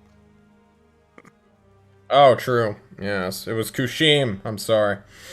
That motherfucker. Anyway. Has that crater been located or taken care of? Who? The Bugman. No. Kushim. We have not been able to locate him. Nor has he showed his head this entire time. Anyway, if it was easy to catch them, we would have done so. We do outnumber those angels in the air. They're just much faster than us. What we don't know what they're doing, specifically, is going to idiocy and desperation. We don't know if they're fucking around with the local spirit beasts, or potentially trying to find magic in these ancient settlements, but I'm not sure what their goals or motivations are. They have only been lightly harassing stray frigates and transport ships in our area.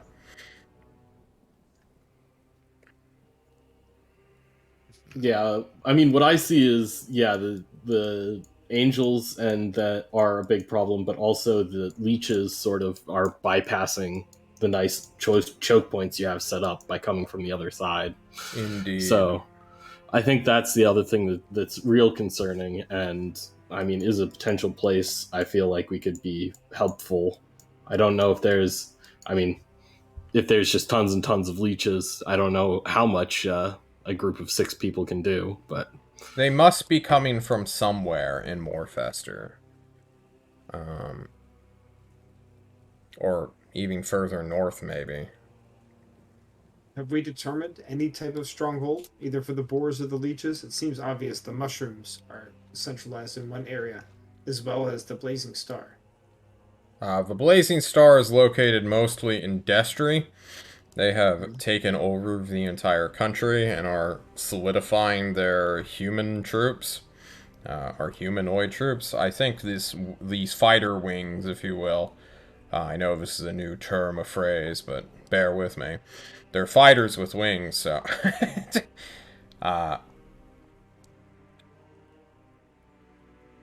They have been making strafing runs and sallies more so than staying within the front permanently. Many human troops just are not currently present on the field. And the thing with animals is that they don't really live in buildings that we can attack. The boars are just kind of in the forest rampaging, following these weird mushroom heralds that are spreading spores and infecting the woodland with their strange fungus.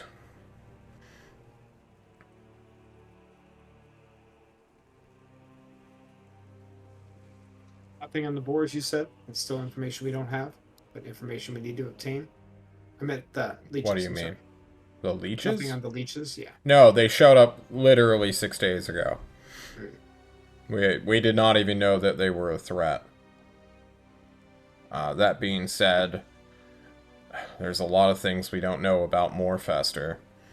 We know settlements on the eastern side, or not eastern, the western side of it, have long since been in ruin. Fucking hell. Sorry, everybody, if you heard that in chat.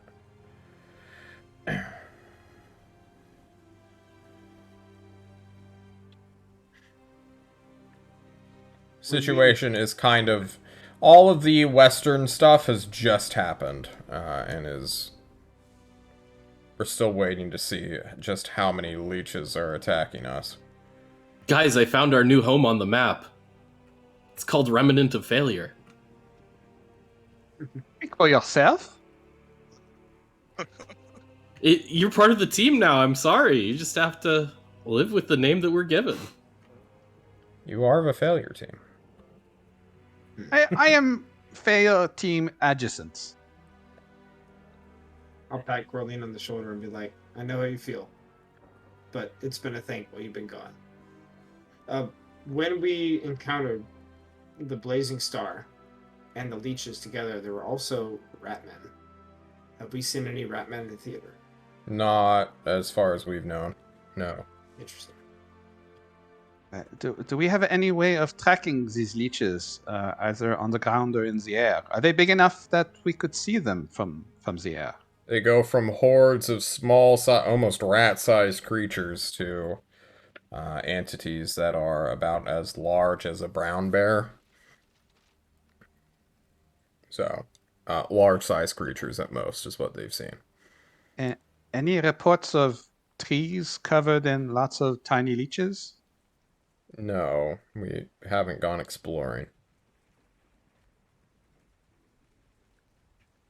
So I see 2 main things from this that we could do that would be helpful. Either go try to find the source of these leeches, or go investigate what the angels are doing at these destroyed sites. I think those are probably the 2 places that we could be helpful. A certain Satch has gotten better in the last few months. I think they will hear us coming if we go to those ruins. We also have to go on foot or by a vehicle because there is no landing place for an airship at these places. One thing we could try to do is get ahead of them. They haven't gone to Hindsight yet. If we wanted to just see if there's anything obvious by going to maybe that ruin ahead of them, that would be the other option compared to going to where they already are. But also, we're less likely to figure out what they're actually doing.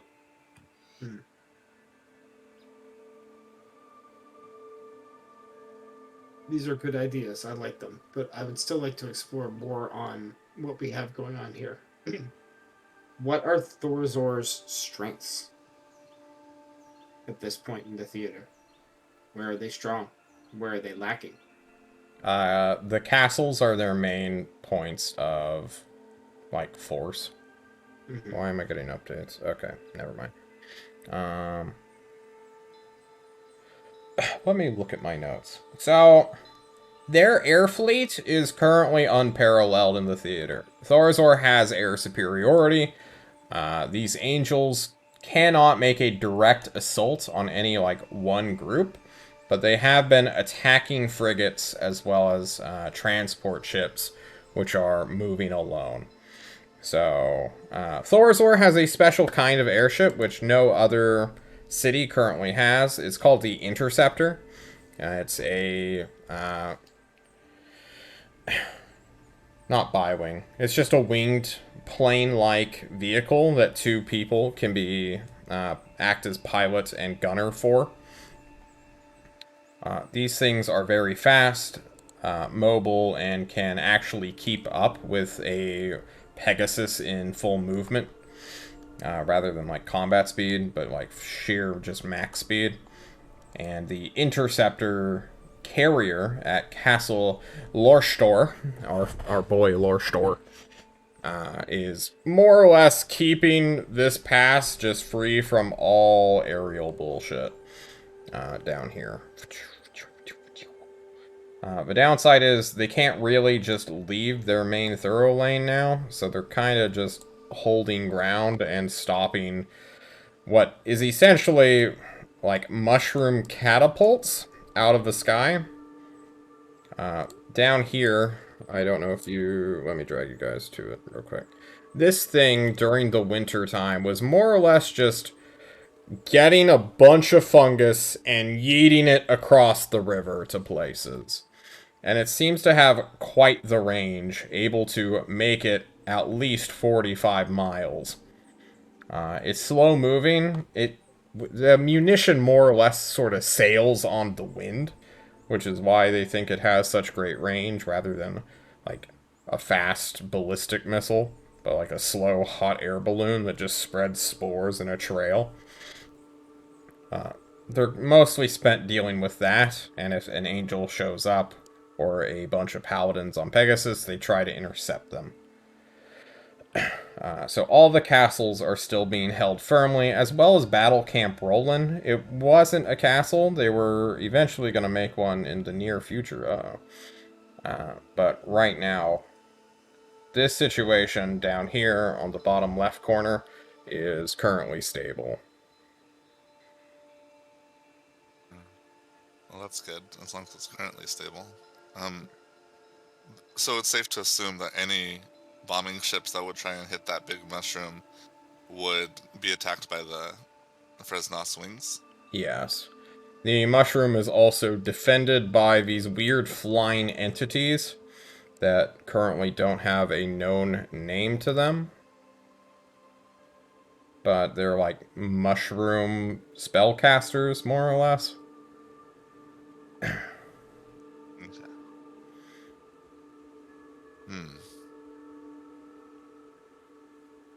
So what I see is Thorazor has strong focus points that right now cannot be overrun. They have air superiority, but their air superiority is now bottlenecked and forced to stay together due to the Blazing Star being able to pick off individual ships. With strong hold points, and air superiority, they should be able to hold back large forces for a long time. I see the Angel Wings as the biggest threat. I agree with Terry, though.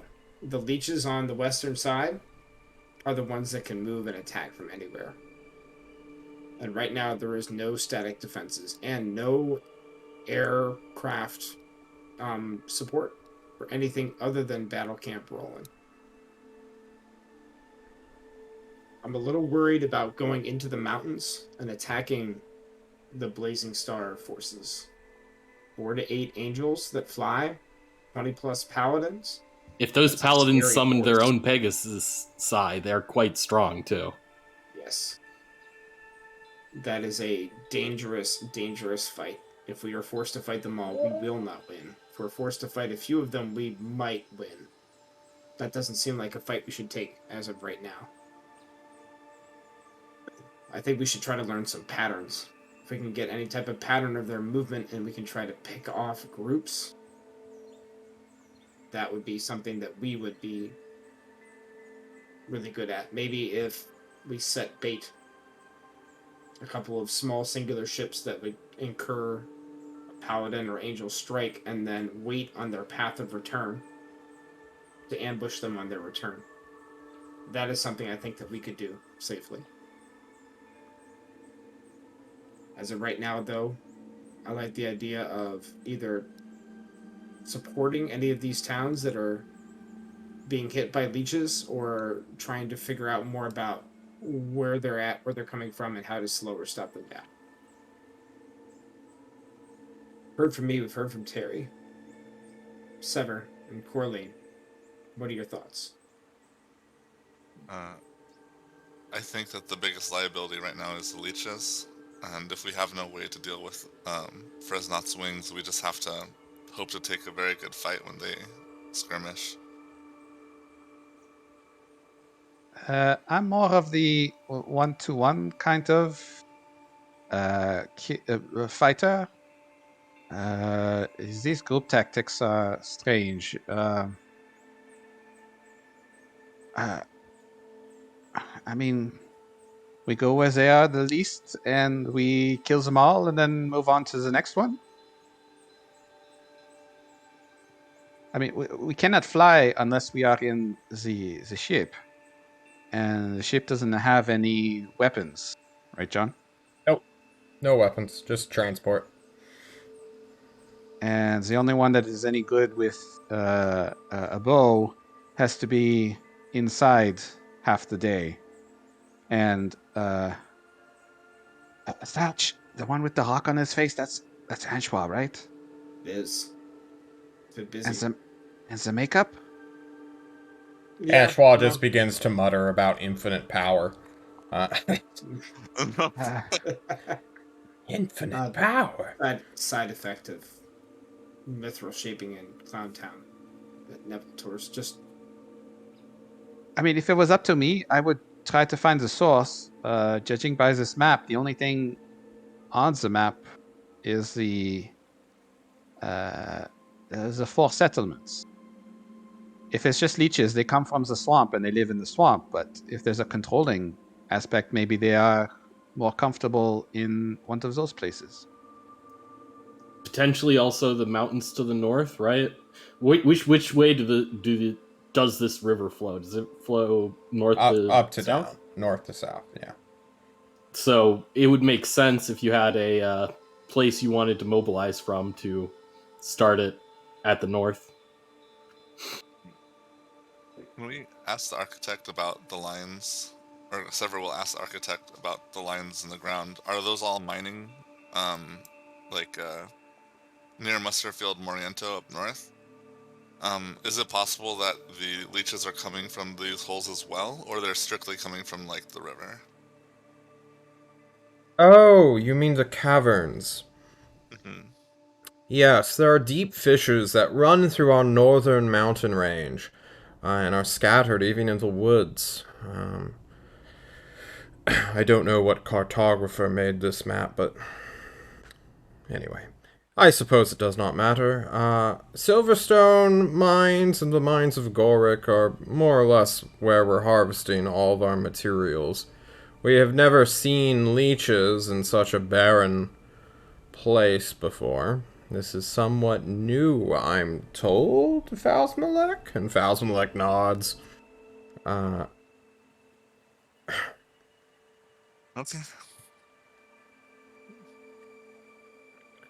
Phasmalek states again, this is the first time we've seen these things in over 2-ish months of combating this new force. The leeches showed up 6 days ago. We have not done any scouting. We are on the defense. We're still waiting for Norm Thulon. At this moment, Norm Thulon. No, not Norm Thulon. You thought he summoned the devil himself. But instead, the door that you are in is just kicked open as a 12 to 11-year-old boy is yeeted through the hole that is suddenly there. He screams out, "No!" in fear and pain as he slams into the table, and you all hear a mighty come from down the hallway.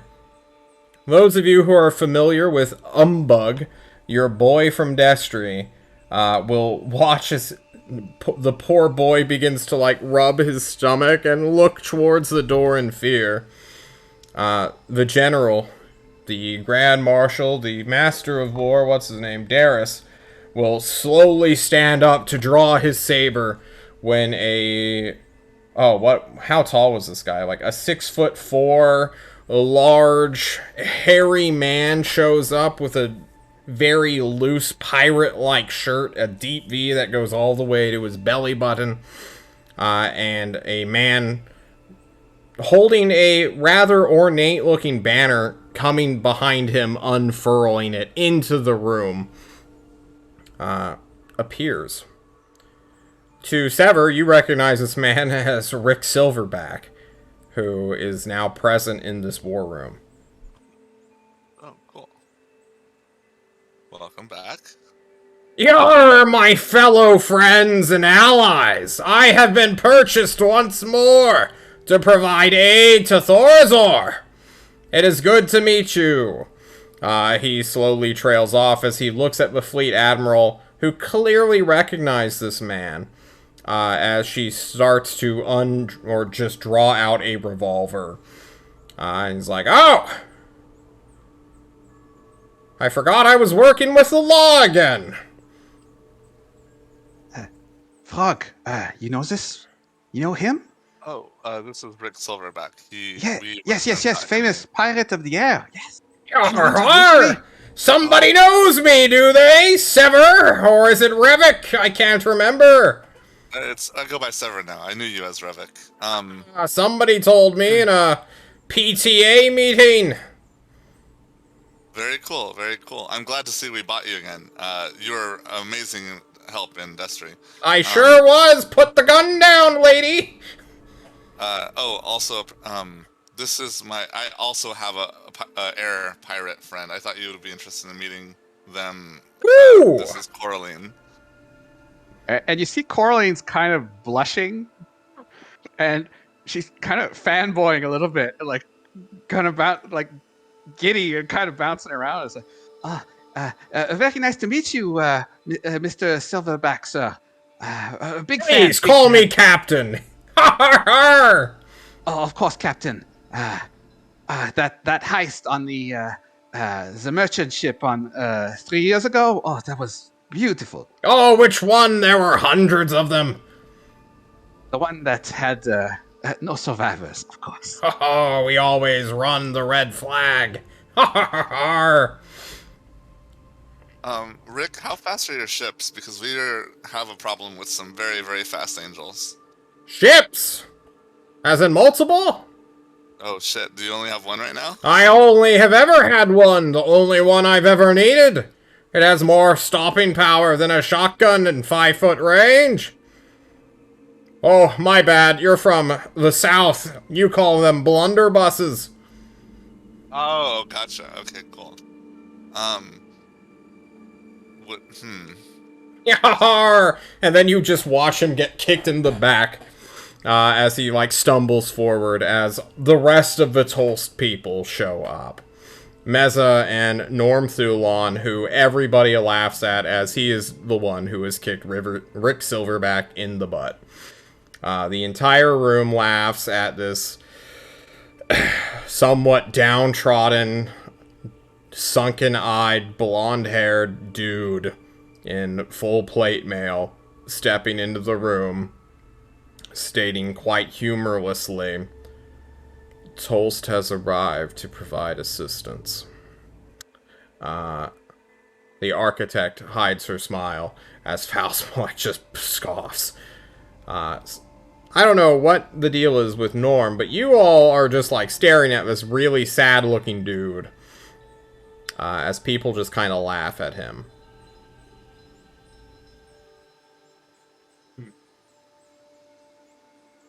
Eventually, the laughter dies down.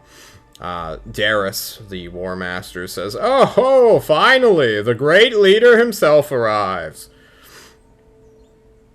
And Norm slowly nods his head and says, "Oh, it looks like the task force has been here before us." Meza behind waves at you, Sever. Pleasure to meet you, sir. Oh, yes, it's good to meet you again, Thatch. I've never met this man in my life, but I will keep silent. He nods. He clearly recognizes you all, but none of you recognize him. Failures precede us. No, in any case, Let's get some happy music. we've had some ideas about what to do on about the war, but we're willing to hear any other ideas from Rick and yourself, and of course, just Meza. She's been in quite a few more wars. It's true. Yeah, perhaps we could join in a glorious raid on the supply ships of our enemies. Yarr! It sounds wonderful! Well, point me to the ships! I don't think they have any ships there, Oh, unfortunately. Pretty sure you destroyed all the ships of Destry, Rick. I sure did! I thought there could have been more. There's always more ships. Ha ha ha! He just, like, his eyes slowly sink to the ground as the Admiral is just like, there's more ships, huh? There's always more ships, huh? Does Norm Thulon have a rank? Yes, he is currently, comically a colonel. Then I'll address him as such. Colonel Thulon. Oh, What are the yes. plans- What are the plans of Tolst's forces here? To find out where Thorazor is weakest, and Darius slams his fist in a table. We are not weak anywhere! And, Thulon just says, and go help them wherever they need help.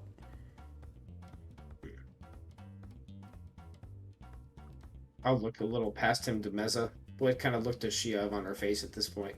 She is extremely annoyed. It's a bunch of people yelling, and the meeting started without her. I suppose. I'll turn back to Falsman, and then be like, Falsman, where do you feel that Thorazor needs the most help? As no one seems to make a decision here. Our river. We are being attacked by leeches. That is where we need to go to. I will look to my team. Do I see nods? Corley's just staring at Silverback. Fair enough. He stares Leeches back. muttering. Oh. The leeches need Ancho's to be muttering dealt with. something. Fenn's just hiding behind somebody, looking like eerily at everybody. Like Umbug's everybody's- crying on the ground, having been kicked in the chest and hit a table. I mean, that was Teratai's plan from the start, so... Then it looks like we will move to start dealing with the leeches. Norm nods in agreement and just instantly 180s and leaves the room, not wanting to be here anymore.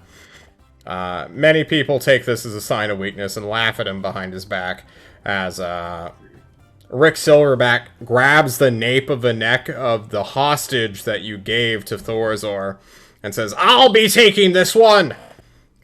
And everyone's like, "What? No, you're not." And he's like, "You can try to stop me! Ha-ha!" And he just starts to run away, dragging the boy with him, who screams, "Yeah!" Lucky bastard. Immediately, other people will, specifically the Fleet Admiral, will fire a shot at him and then chase after Evan, brushing past you, Thatch, and shoulder checking you. I need a strength roll.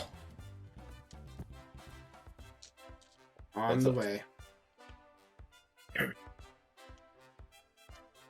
18, John.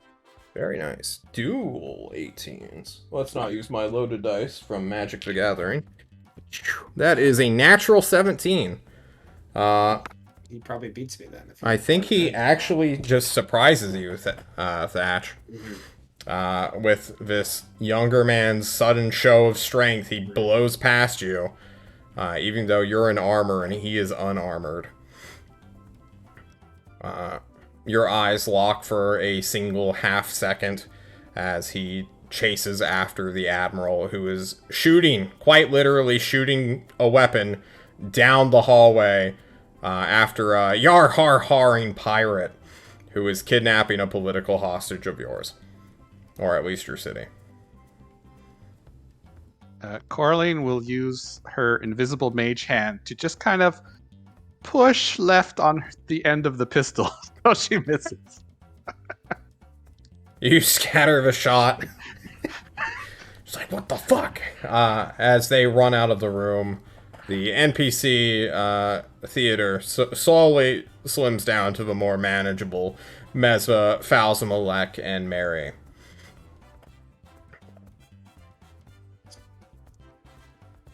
Okay, well, that was a thing. Let's be glad think we they're should- gone. Vectus states. I think we should go help him. He seems very capable, and he's so capable. We know he's a were-girl. What were we right? talking about? Vectus just ignores the other sky pirate who's fangirling. Alright, if we're gonna go, so the task force would be willing to go to deal with the leeches. We just need to know where to go. That's a big river and lots of ground to cover. Vectus agrees. I think a good point would be to go reinforce one of the areas. Maybe as soon as a battle ensues, maybe try to skirt around it or hit a side of it and then follow whatever leeches return from the battle back to where they came from. Hopefully they don't just all go in the river and then run away. But I feel like we need to gather some information. From what I understand, they attack during the night when the sun is not out and the heat is not bearing down. Just a small fist pump from Sever. Yeah. That's good. We also operate during the night. Well, it's a match does made in these- heaven. Do these leeches retreat, or do they attack until they are dead? Good point. He looks at his battle logs. John actually needs to think about this for a second. No, they're suicidal. They attack to the last and die. In waves, more or less.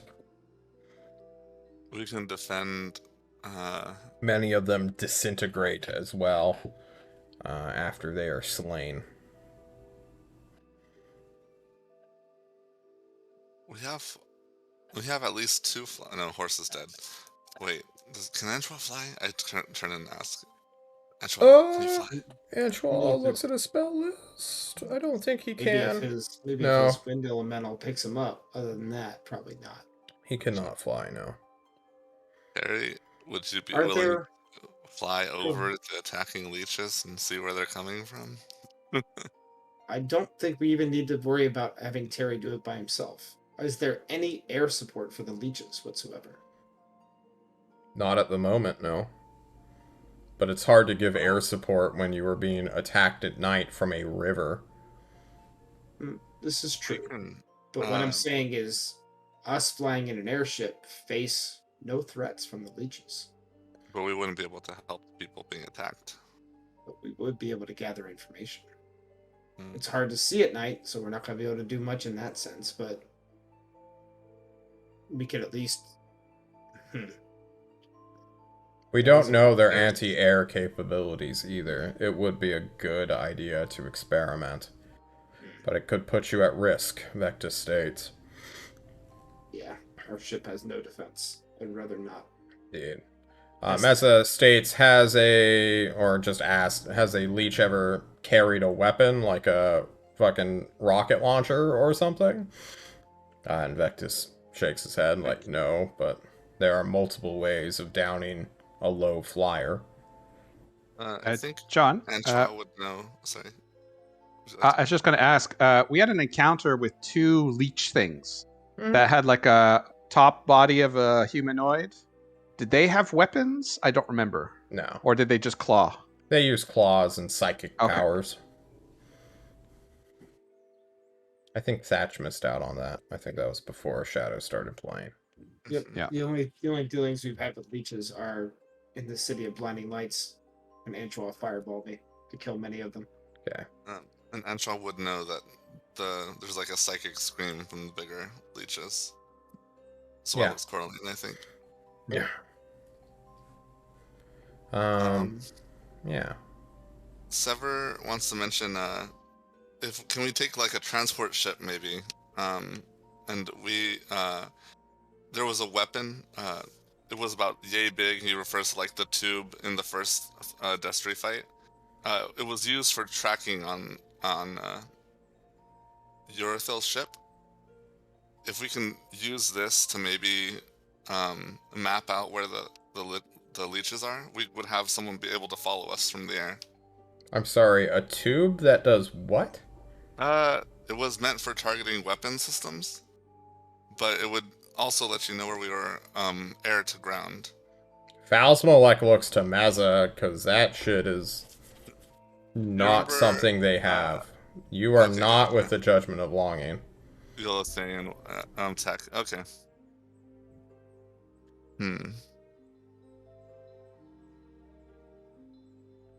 Well, we have to help them no matter what, right? So I guess just after we help them, we wade into the marshes and hope we don't die. Could we maybe bring a spyglass and some big hunks of meat? And then fly a place, drop one, see if the big pack of leeches attack? And if not, we go somewhere else? Like, bring the meat into... Like, fly over into the swamp, like, during the day, and bring the meat and try to bait it? Yes, exactly. Come out at night, right? Mesa asks, what sort of cartoons have you been watching? I'll feel more comfortable with that in the plan hospital after for we a while. determine if they have any anti-air capabilities. Well, in the hospital, there was this show called Castle Power. I'd never seen it before, but the acting and the story was incredible. Mesa just sighs. Fucking Klovisa entertainment. I was on a lot of morphine at the time, but I remember it being very good.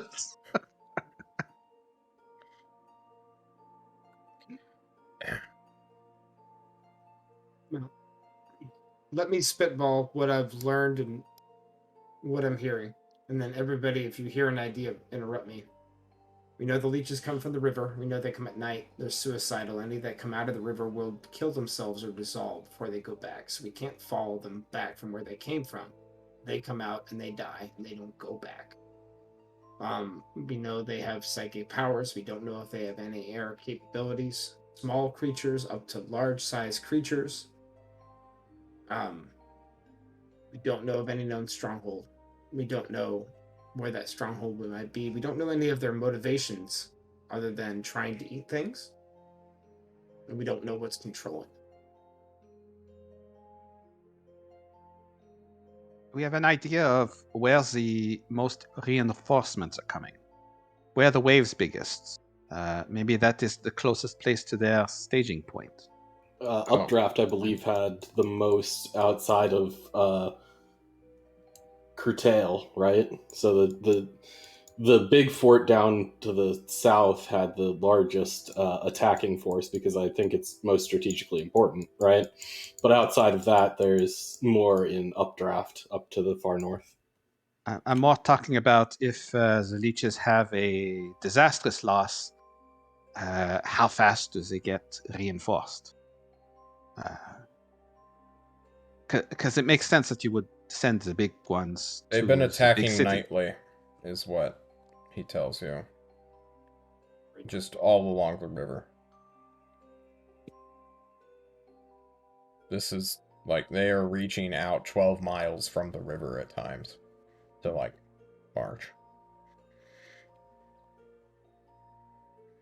Well, unless Ranchois has some sort of divination spell that can pinpoint things, I guess we go into the swamp and search. Does Antoine have a spell that does something? I don't know. Clairvoyance? No, I don't think he does. Oh, But then again, Antoine never tells us what his spells are. He just casts them. I mean, I was hoping the leeches went back home. That way I could stab them with a dagger and he could follow them with locate object. Mhm. But Yep. He That's a does not great have idea. locate object. Oh, really? No. It sounds like, Meza It's states, suicidal. a fact-finding mission is in order. Call us back if things get really hairy. We'll be sending, I assume, Tolst representatives to each one of these river settlements and bring down some good old firepower. And quite literally fire. Seems to be what the leeches are weak to. John, our little airship, it can't land anywhere but at terminals, right? No, it can land in fields and stuff. It just needs to be, like, have clear landing rather than through a forest. Because that'll just rip the wings apart. Gotcha. Lester Fields on the map. Muster fields, or just a literal field. Such as over here next to Bog's Watch. Or Sure. Bog Watch. Sure. We can go and help the completely surrounded Scion Catern or Shale Share. I'm sorry. True. Kill ourselves in the first mission. Sorry. Who doesn't want to? Where Yeah, I don't is think the we're going to best- follow the plan of the immortal guy. Where seems like the best place to start our investigation? We can start at the top and go down, or down and go up. I think it makes sense to start at the north. Like I said, if I were trying to mobilize something like this, I would start upstream and work my way down. We can go and help updraft, and then from there cross. Wait, how do we cross? Well, they'll have ships. Updraft is on the river. It's the closest one to it. So if anyone has boats, it would be them. Mm-hmm. You Or can specifically a float river across. barge. So Musterfield, Possibly. Morlento, maybe charter a vehicle. Looks at Cornin. Head up to updraft, help with any waves, and then cross over and look around. Why would we muster a vehicle? Why could we not land in a field outside Updraft with our ship? I don't think updraft looks like it has a field. I mean, unless you're talking about like right here next to it. I mean, how big can our airship be? There has to be somewhere in Updraft to land, right? We have an airship. sure. We should take full advantage of that. Your airship is quite possibly the smallest one, like, in existence right now. It's not the size that matters. It's how where you fly with your airship. Like, there's the only smaller ones are like kite airships, and they're not even ships. They're like, These little interceptors, maybe? no, interceptors are quite big. Even though it only takes 2 people, most of their shit is just filled with guns. But theirs is more live and combat oriented, and yours is like a box with wings. Yeah. So you should, in theory, if there is like enough room for a house and a yard, and you're going slow enough, You can kind of just come to a slower stop, harpoon the ground, and then lower yourselves slowly. I call dibs on the harpoon gun. Well, I have crashed before and survived, so I'm fine with this plan.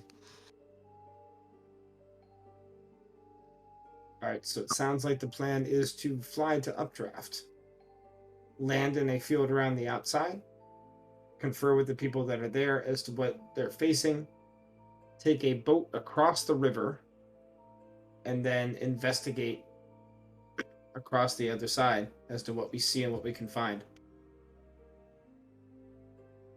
We are going to probably want to take our boat. The leeches attack at night, so we probably want to take our boat across during the day without getting attacked on the river. That seems to be when we can move about and investigate, which means Sever, we're gonna have to bring Oscar the Grouch with us. We can fight at night, especially probably rest it's for some time during the day and then investigate a little bit at night because that's when we're going to see them and see activity. We have to find some place to stow our barge that we're going across the river with so it doesn't get wrecked and we get stuck there. Because I don't think they're going to get any air support that'll go across the river to come get us. There's one more thing. The leeches might know that we're there because, if you recall, back in that place that was heavily fortified had the 3 camps.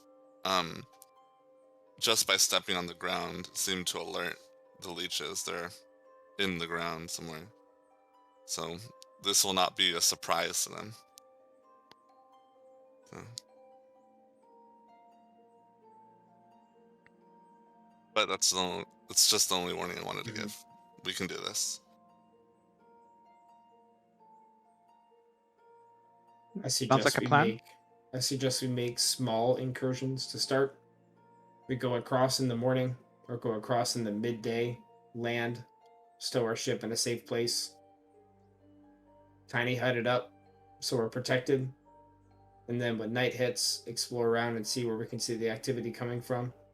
If we see something that we can destroy, we hit it, and then we go back to the barge or go back to the tiny hut and wait, and then travel back in the morning. Mhm. Small incursions, gather information, hit stuff if we can, and then go. Any other things that we are missing here? Is that to me?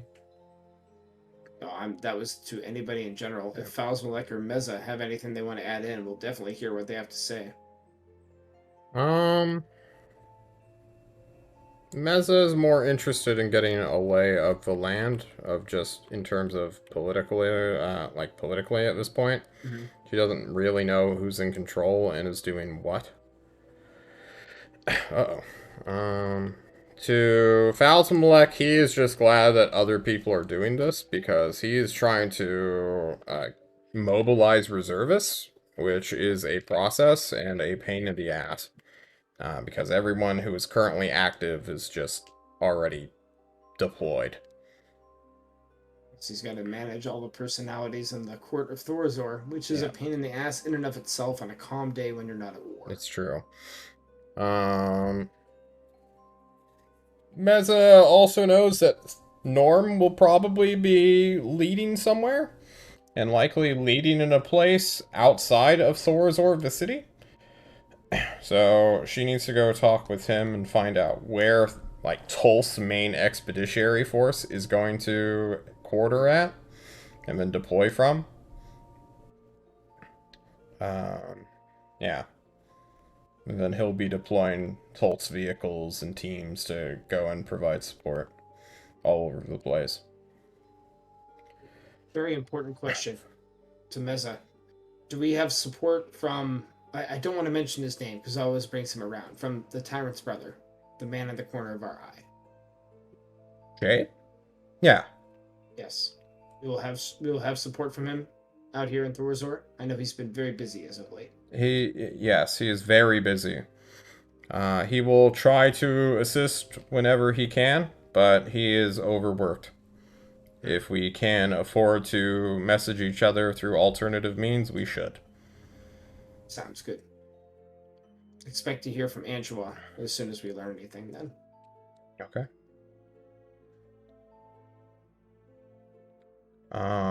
Just a reminder, John, to the players here. You are an extra legal force, not truly tied to the military. They can give you suggestions, they cannot give you orders. Thorazor cannot even really give you suggestions unless you want them. You know, if someone orders you to stay behind and be like, hey, wait, you're here now in our city, like, you have to help, you can tell them to fuck off quite easily. So, remember that if someone tries to guilt trip you to be like, oh, a bunch of level 8 characters are suddenly here, that's gonna be super helpful, you'll be like, yeah, peace out, dude. Unless they pay us. I guess, We can yeah. make whatever decisions we want in that case. True. We'll just drop dice. There we go. Go back there. All right. Any type of provisions and things that we need? I think we're going to be hand-waving food because your airship can have a storage. But I don't want to give you, like, too much storage. So we're kind of just hand-waving food and water right now. If it comes down to, like, a siege, then we might worry about it. But as it is, shipping lanes are still kind of open for you. All right. Yeah. What's the plan? One quick question. Provision-wise, we did order specific potions from the Greater Chemical. Do we have those on hand? Which potions did you order? We ordered our own. We very specifically ordered our own potions of... Hold on, I have it. We ordered 1 Fire Giant Strength Potion, 3 Potions of Climbing, and 2 Mental Acuity, just for us. And we put the rest in their armory for everybody else. Did you not put them on your character sheet after ordering them? No, because you said that would be resolved after winter. Yeah, narratively. But, yeah, just add them to your sheet. I'm going to take care of them all. We'll pass them out next time. Okay. Sounds good. Okay, well. The day is yours. You can leave like fucking Rick Silverback did. Steal a child and run away. Is there anything else that anybody wants to do here? Are there any other children in this room? No. Unless you count, you know, Antoine or Fen.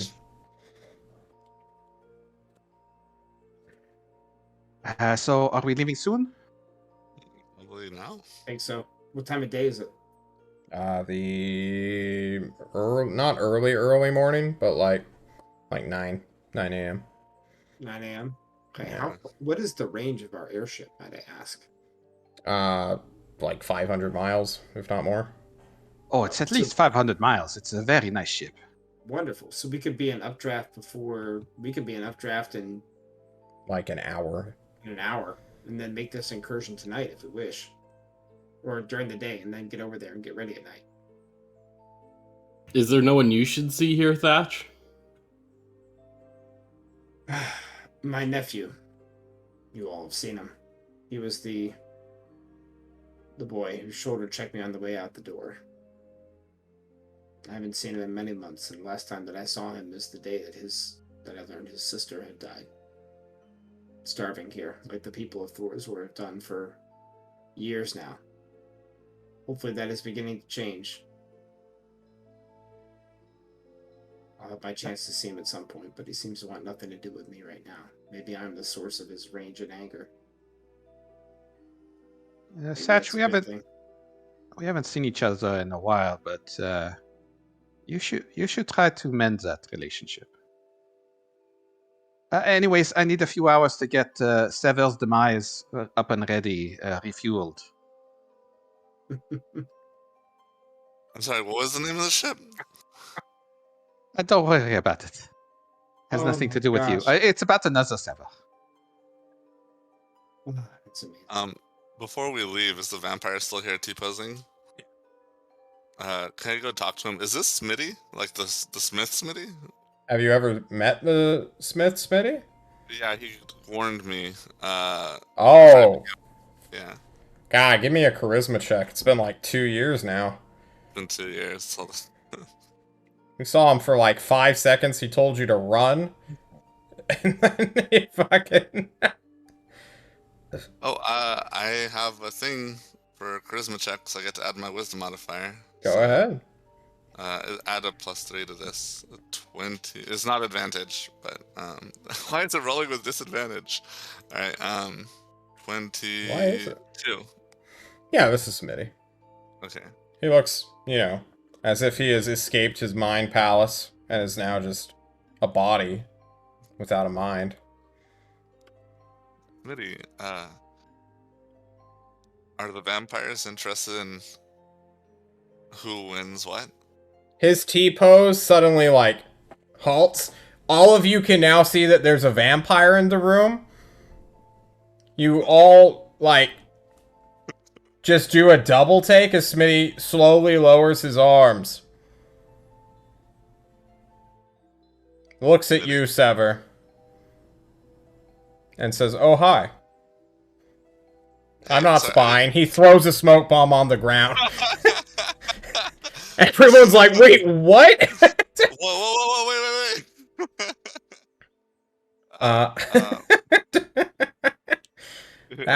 Once the smoke clears, he's no longer standing there. But there is a postcard that says, I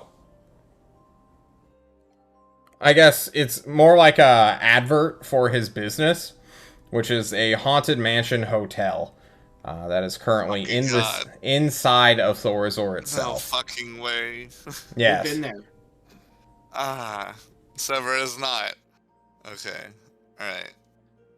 Guys, Faustmalek is like, what? What was that?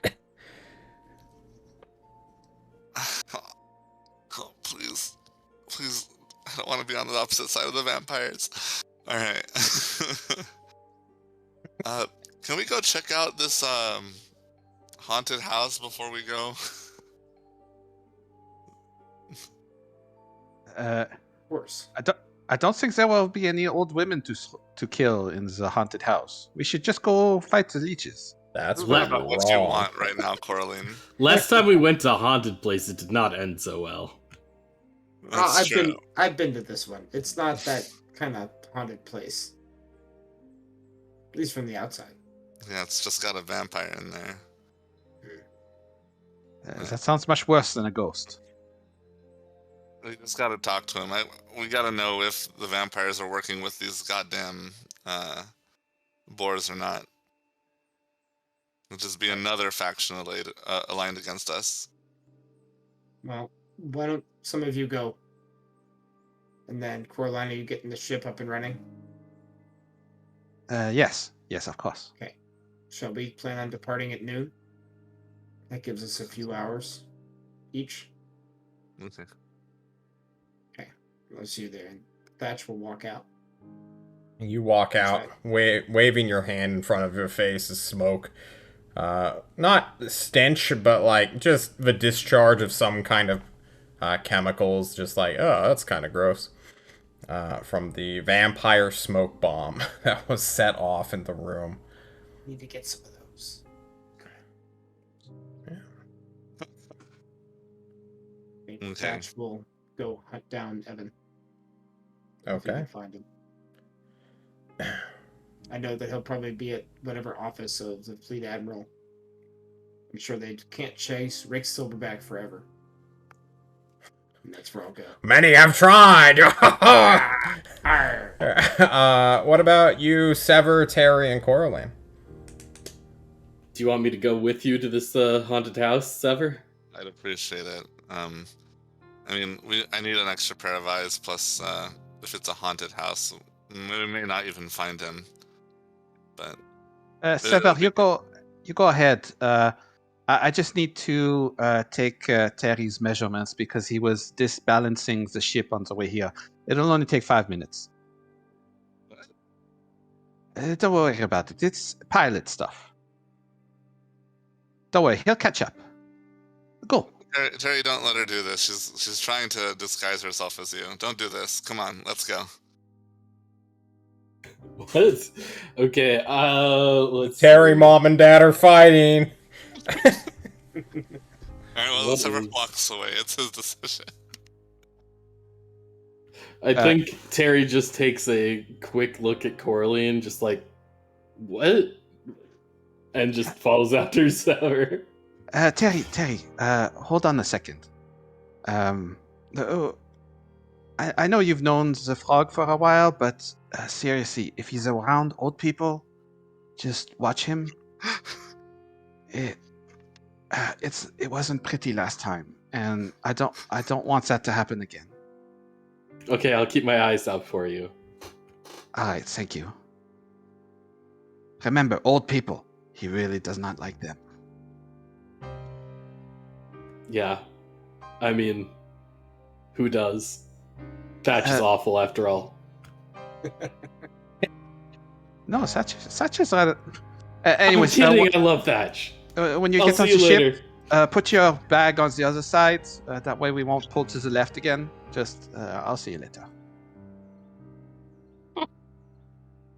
All right, the party splits. But Coraline, what do you do? Your ship is probably already reset after, or it is probably being seen to by crews already there in the muster field. Well, she's really just gonna go and double check everything. I mean, it's her Alright. baby now, so she's gonna, true. go through the checklist step by step, not skip any steps, make sure no corners are cut. Okay. Well, yeah, corners are cut all the time, so this is probably a good idea. Maybe try to see if there's anybody that has an extra, small machine gun or something that they can put on it. Fortunately, If there's, it cannot be or if- outfitted. or if there's one unattended somewhere. Not one for a vehicle, but maybe there's a machine gun just hanging out somewhere unattended, like all militaries do, apparently. No. There's no way in hell that would ever fly. All right, then Thor. yeah, I'll just make sure the ship's good to go. Okay. Fucking Rick Silverback. Jesus Christ. You're getting one step closer to being a sky pirate, Coraline. Are you happy? I just need to pirate while in the sky. Okay. Who wants to go first? Or should we take a... No, we're 25 minutes away. Yeah, we're 25 minutes away. Ash can go. Alright, Thatch, you hunt down the fleet admiral who is indeed giving up the chase on the guy who is quite alive with a bannerman chasing after him this entire time. She's run out of ammo, and she's now heading towards her own, more or less, vehicle, which Evan is currently holding the door open for her. In the distance, you can see Sever in his little trash can. It's just reflecting light in every which way and direction as he goes deeper into the city. What do you do, Sash? I'll walk up and I'll address the Admiral first. Be like, Admiral, if you She do not mind, slowly turns to you. might I have a word with your attendant? And who are you? I am Thatch, and Evan is my nephew. She looks to Evan, who is just glowering.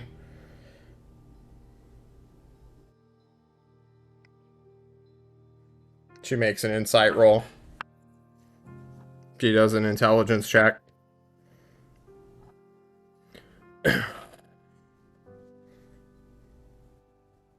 You have 30 seconds. And she steps into the vehicle. Evan slowly closes the door and looks towards you, Thatch. Rage in his eyes. What? Glad you're safe and well. Seems like you're doing quite well for yourself here. Is that what it looks like?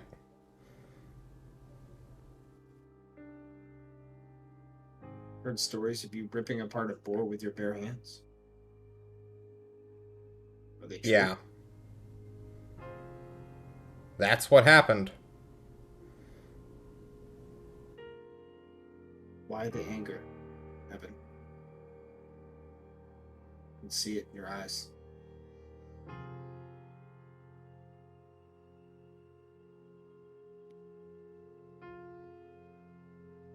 You look like, or he looks like he is about to answer when there is a tapping on the glass window.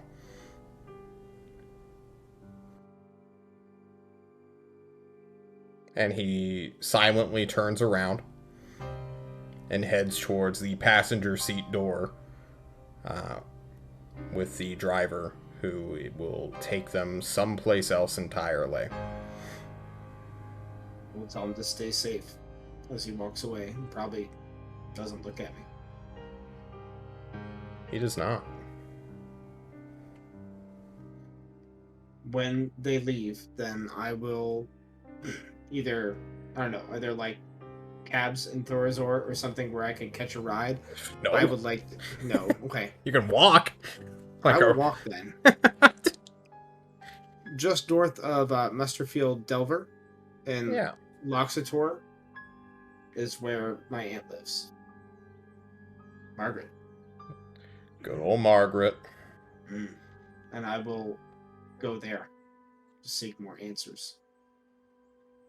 Okay. If I have time. I still will need to make it back by noon. Do I Yeah, have time to do so? You'll have time. It's fine. Okay. Your ship is actually parked at Delvor, so Okay. if any, it is on the way there. While Thatch does that, two of you go to a haunted house / hotel. It is a 3-story mansion that just sits in a like old Gothic perimetered walled area in the dead center of town, which seems to have had a city built around it. It clashes with all of the architecture. It's very nice and luxurious on the exterior at the very least, although Sever has to see everything through a little mail slot slit, so he doesn't get sunburned.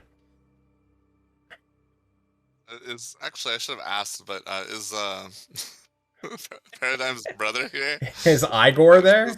Yeah, I haven't. Have we told him? Does he know? Oh, he knows, yeah. Okay. He's probably Does he, crying. Does he want to hang out with me and Oscar the Grouch? I don't know. Does Give me a really- persuasion check. You should have done this during your winter break. I should have. I'm sorry. Hold on. You wanted to dig a hole instead.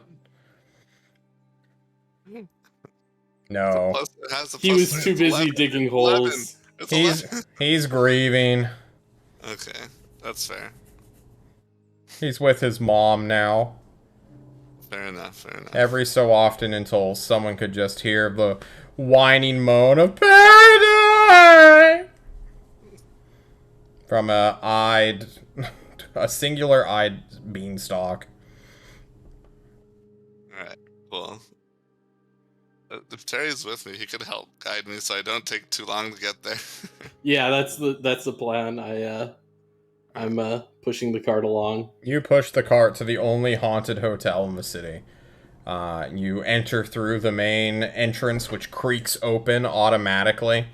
There seems to be some sort of illusory sound to amplify the noise of the creak by like 40% to like give you a slight jump scare, but you're just by the sudden noise, and you quickly go into it. It's daytime currently, so it's not nearly as spooky. Kind of beautiful, somewhat like forlorn, I suppose. Like creepers and vines are like growing up some of the walls, but it's also like that's clearly been planted there. That wasn't like an accident or like a thing of nature. This is like artificially creepy. You get to the slight steps. This place is not wheelchair accessible. There is discrimination policies against the handicapped here in Thorazor. So when they go up, when you, I guess you have to like do this weird waggling motion with Sever's cart to get him up the steps. The doors will creak open once more, and you will see a figure standing in a very nice looking footman / butler attire. Black suit, white shirt underneath. or black vest, white shirt underneath, and a bow tie around his neck. He looks prim and proper. He even has one of those cloths on his arm and a tray with something you don't know, for it's hidden beneath a shining steel lid. I turn on my vampire vision just to make sure nothing screwy is going on. I mean, it might not reveal much. You are blinded, for you are outside. Jeez. Okay, turn it off.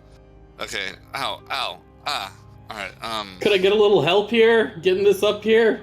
No. Okay. We can just stop right here on the steps. Just hold on tight. Hold on. Hey, is the master of the house in? Smitty? Yes. Do you mind if I talk to him? You are doing so already. Oh, hey, Smitty. Crazy. Who is addressing me? My name is Sever. The Tyrant Spawn. Hodl's Never heard of you. Perhaps you met. should get inside and keep the sun out, you stupid vampire man. I thought we were already inside the stairs. Okay, well, let's keep going. Come on up. Waggle and fart or... Just it's like the little... Yeah, it's like little- one fucking wheel at a time and you have to... Okay. How the hell did you get in here? I mean, like, from all the sun. I'm a vampire. Yeah, I'm a vampire too. Not a very good one, it seems. Well, no one has exactly been showing me the ropes, but that's besides the point. And whose fault is that? Okay, so I denounce my mother, and suddenly this is my fault. Yeah, I mean, now it's supposed to be the tyrant's job, right? Ah yes, let a mortal boy teach a vampire how to vampire. Hold on, the tyrant is mortal? Yes, dumb shit. Get out of your fucking tub.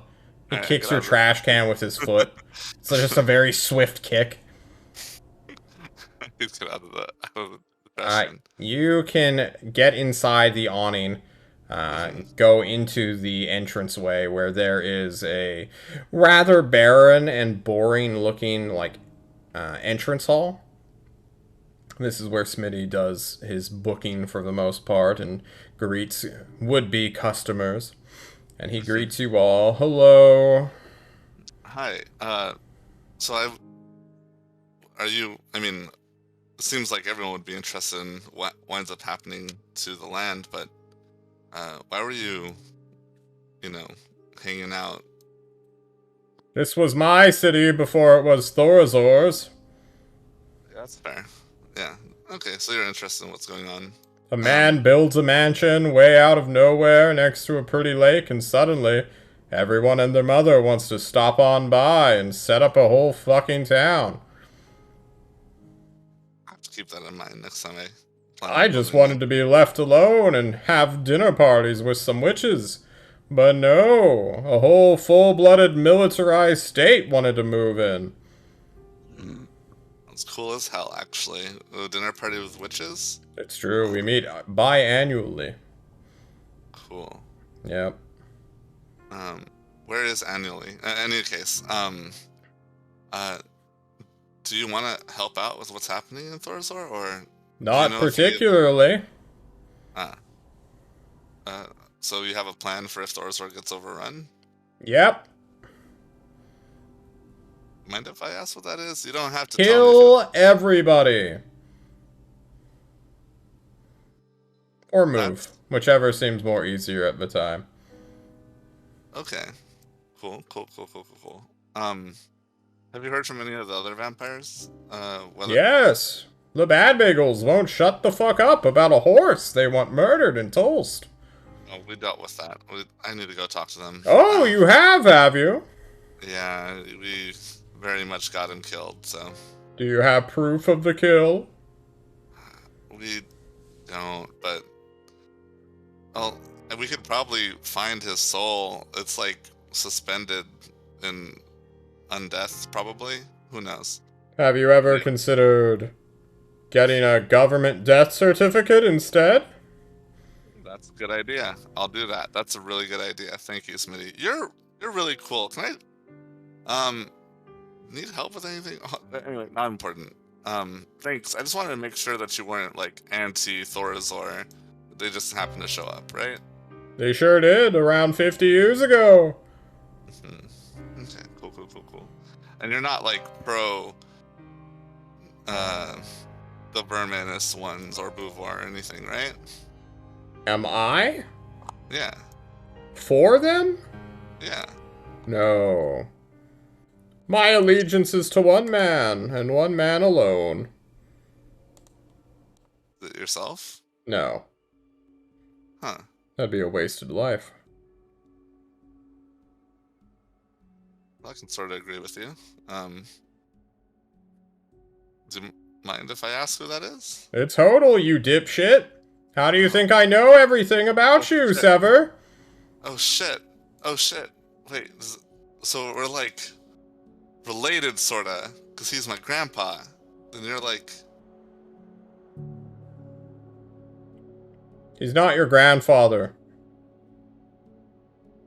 Yeah, vampire, like, bloodlines work really weird. We don't have grandparents. We have parents. Right. Okay. Do you need help with anything? No. Do you need volunteer? Okay, gotcha. Sorry. I guess I'll leave you alone, but, Wow, are you... thanks. Is there a... how much do you charge for, your work, if you work at all? For you? A lot. That's honestly fair. And I know how much money you have. Oh, How do you know how much money I have? we keep our tabs. Jesus. Alright, well... The I'm just auditors. I see you've never been met with the vampire tax demon before. Never before. You just wait until that auditor shows up, claiming you haven't been paying your magical taxes. It's all a scam. Fuck. Okay, cool. Taxes or theft. Get out. Even in death, we can't escape it. Alright, It's cool. fucking true. Alright, I'll head out, but just as like so I guess an eyeball number, could you teach me how you like get here during daytime? Like, how much would that cost if you wanted to teach me? 1,000,000,000 billion gold. He tells you. Billion. So Figure it out yourself, shithead.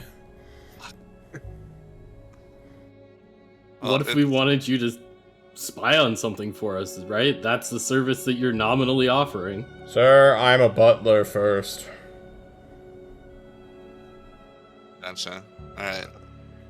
Well. Also, what the it's fuck are you, boy? Why are you on this side of the wall? Shouldn't you be flying around on a Pegasus or something? No? He's a defector. Okay. Your soul says otherwise, but alright. Well, they're the defectors.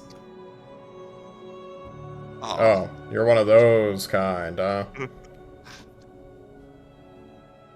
Jeez. Alright, well have fun being a zealot somewhere else. Sever? I'll see you around. Pleasure meeting you. Sorry to bother you. Let's hang out sometime if you want. No. Okay, fair. You built this mansion to be alone. I'll send a message next time before I come visit next time. Wow, wouldn't that be a fucking novelty?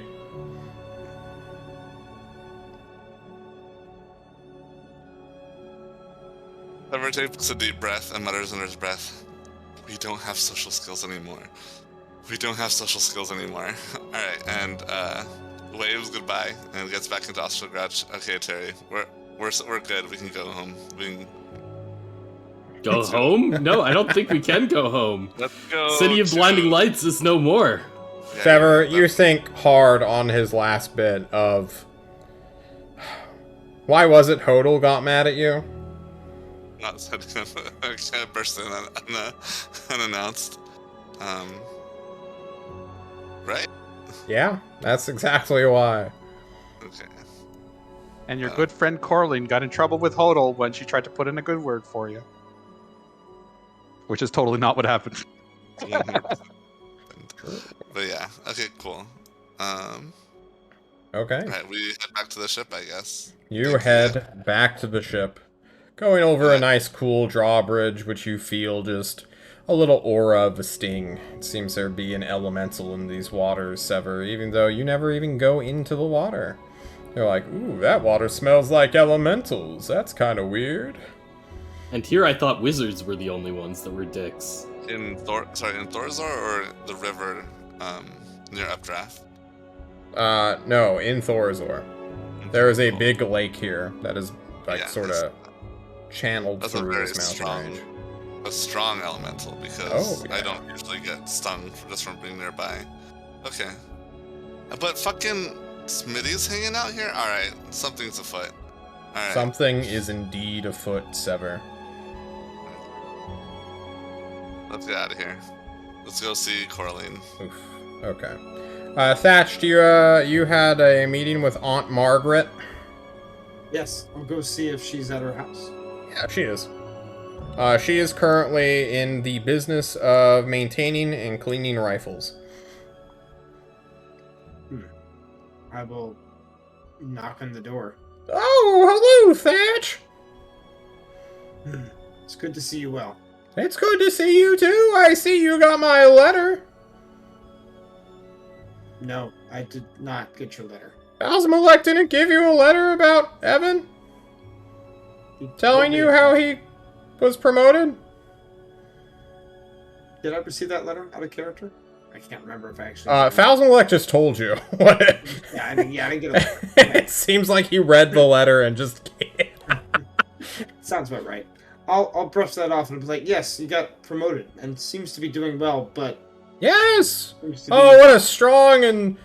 Oh! Hmm. He killed a boar with his bare hands! It's an amazing feat. Fuck you, Coraline. I think I'll notice that she's very prideful of this and be like, what other kind of things has he been doing? I know we talked before about trying to get him involved with airships, but I thought more on the mechanical side. What led him down this path of power and rage and strength? Oh! I told him about how you visited us!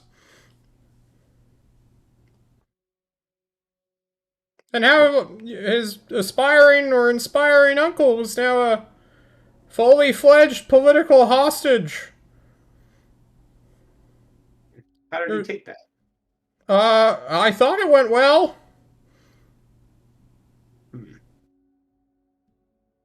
How are you doing here? Oh, I'm lovely. It's great here in Westglade. Getting enough food? Oh, yes. All this Alcazenian stuff. They're selling / giving away coffee. I haven't had coffee since I was 4 years old. Yes. Quite a delicacy, for sure. Indeed. Alcazan's now making luxury goods that even the common person, even the poorest person in Thorazor could get. If that isn't something, I don't know what is. Glad to see it. Do you have any of that coffee on hand? Per Oh, I se? sure do. Come on in. You will also notice that she has cocaine, too. She has a cocaine stipend. Interesting. Too bad that Paradigm is gone. True. It's not blood cocaine, anyway. He wouldn't have gone for it. Yeah. I think I will spend a hour or so just quietly chatting with her and catching up as I'm thinking in my mind that Evan's source of anger is probably me. But I will not mention that to her. That doesn't seem right. She doesn't seem to notice either. However, she does have, like, all these cool certificates that Evan has been just getting and signed by the Admiral. The Fleet Admiral specifically. It seems that he has truly caught her eye in some way. And this curious question of, like, when and where did he murder a boar with his bare hands is, like, vague to Aunt Margaret.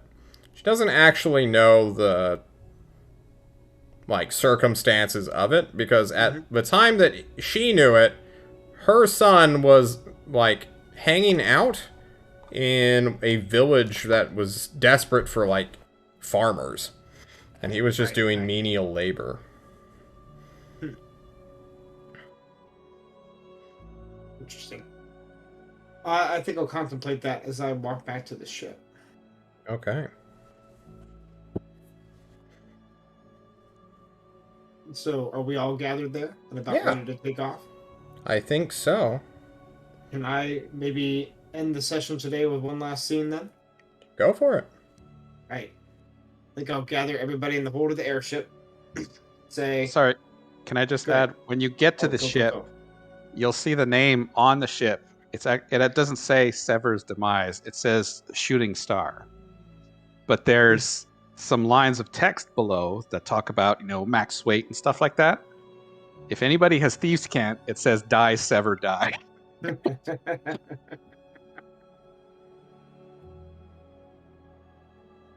That's it. I just walk and be like, Shooting Star. Great name, Coraline. I like it. Yes, I named it after my previous ship.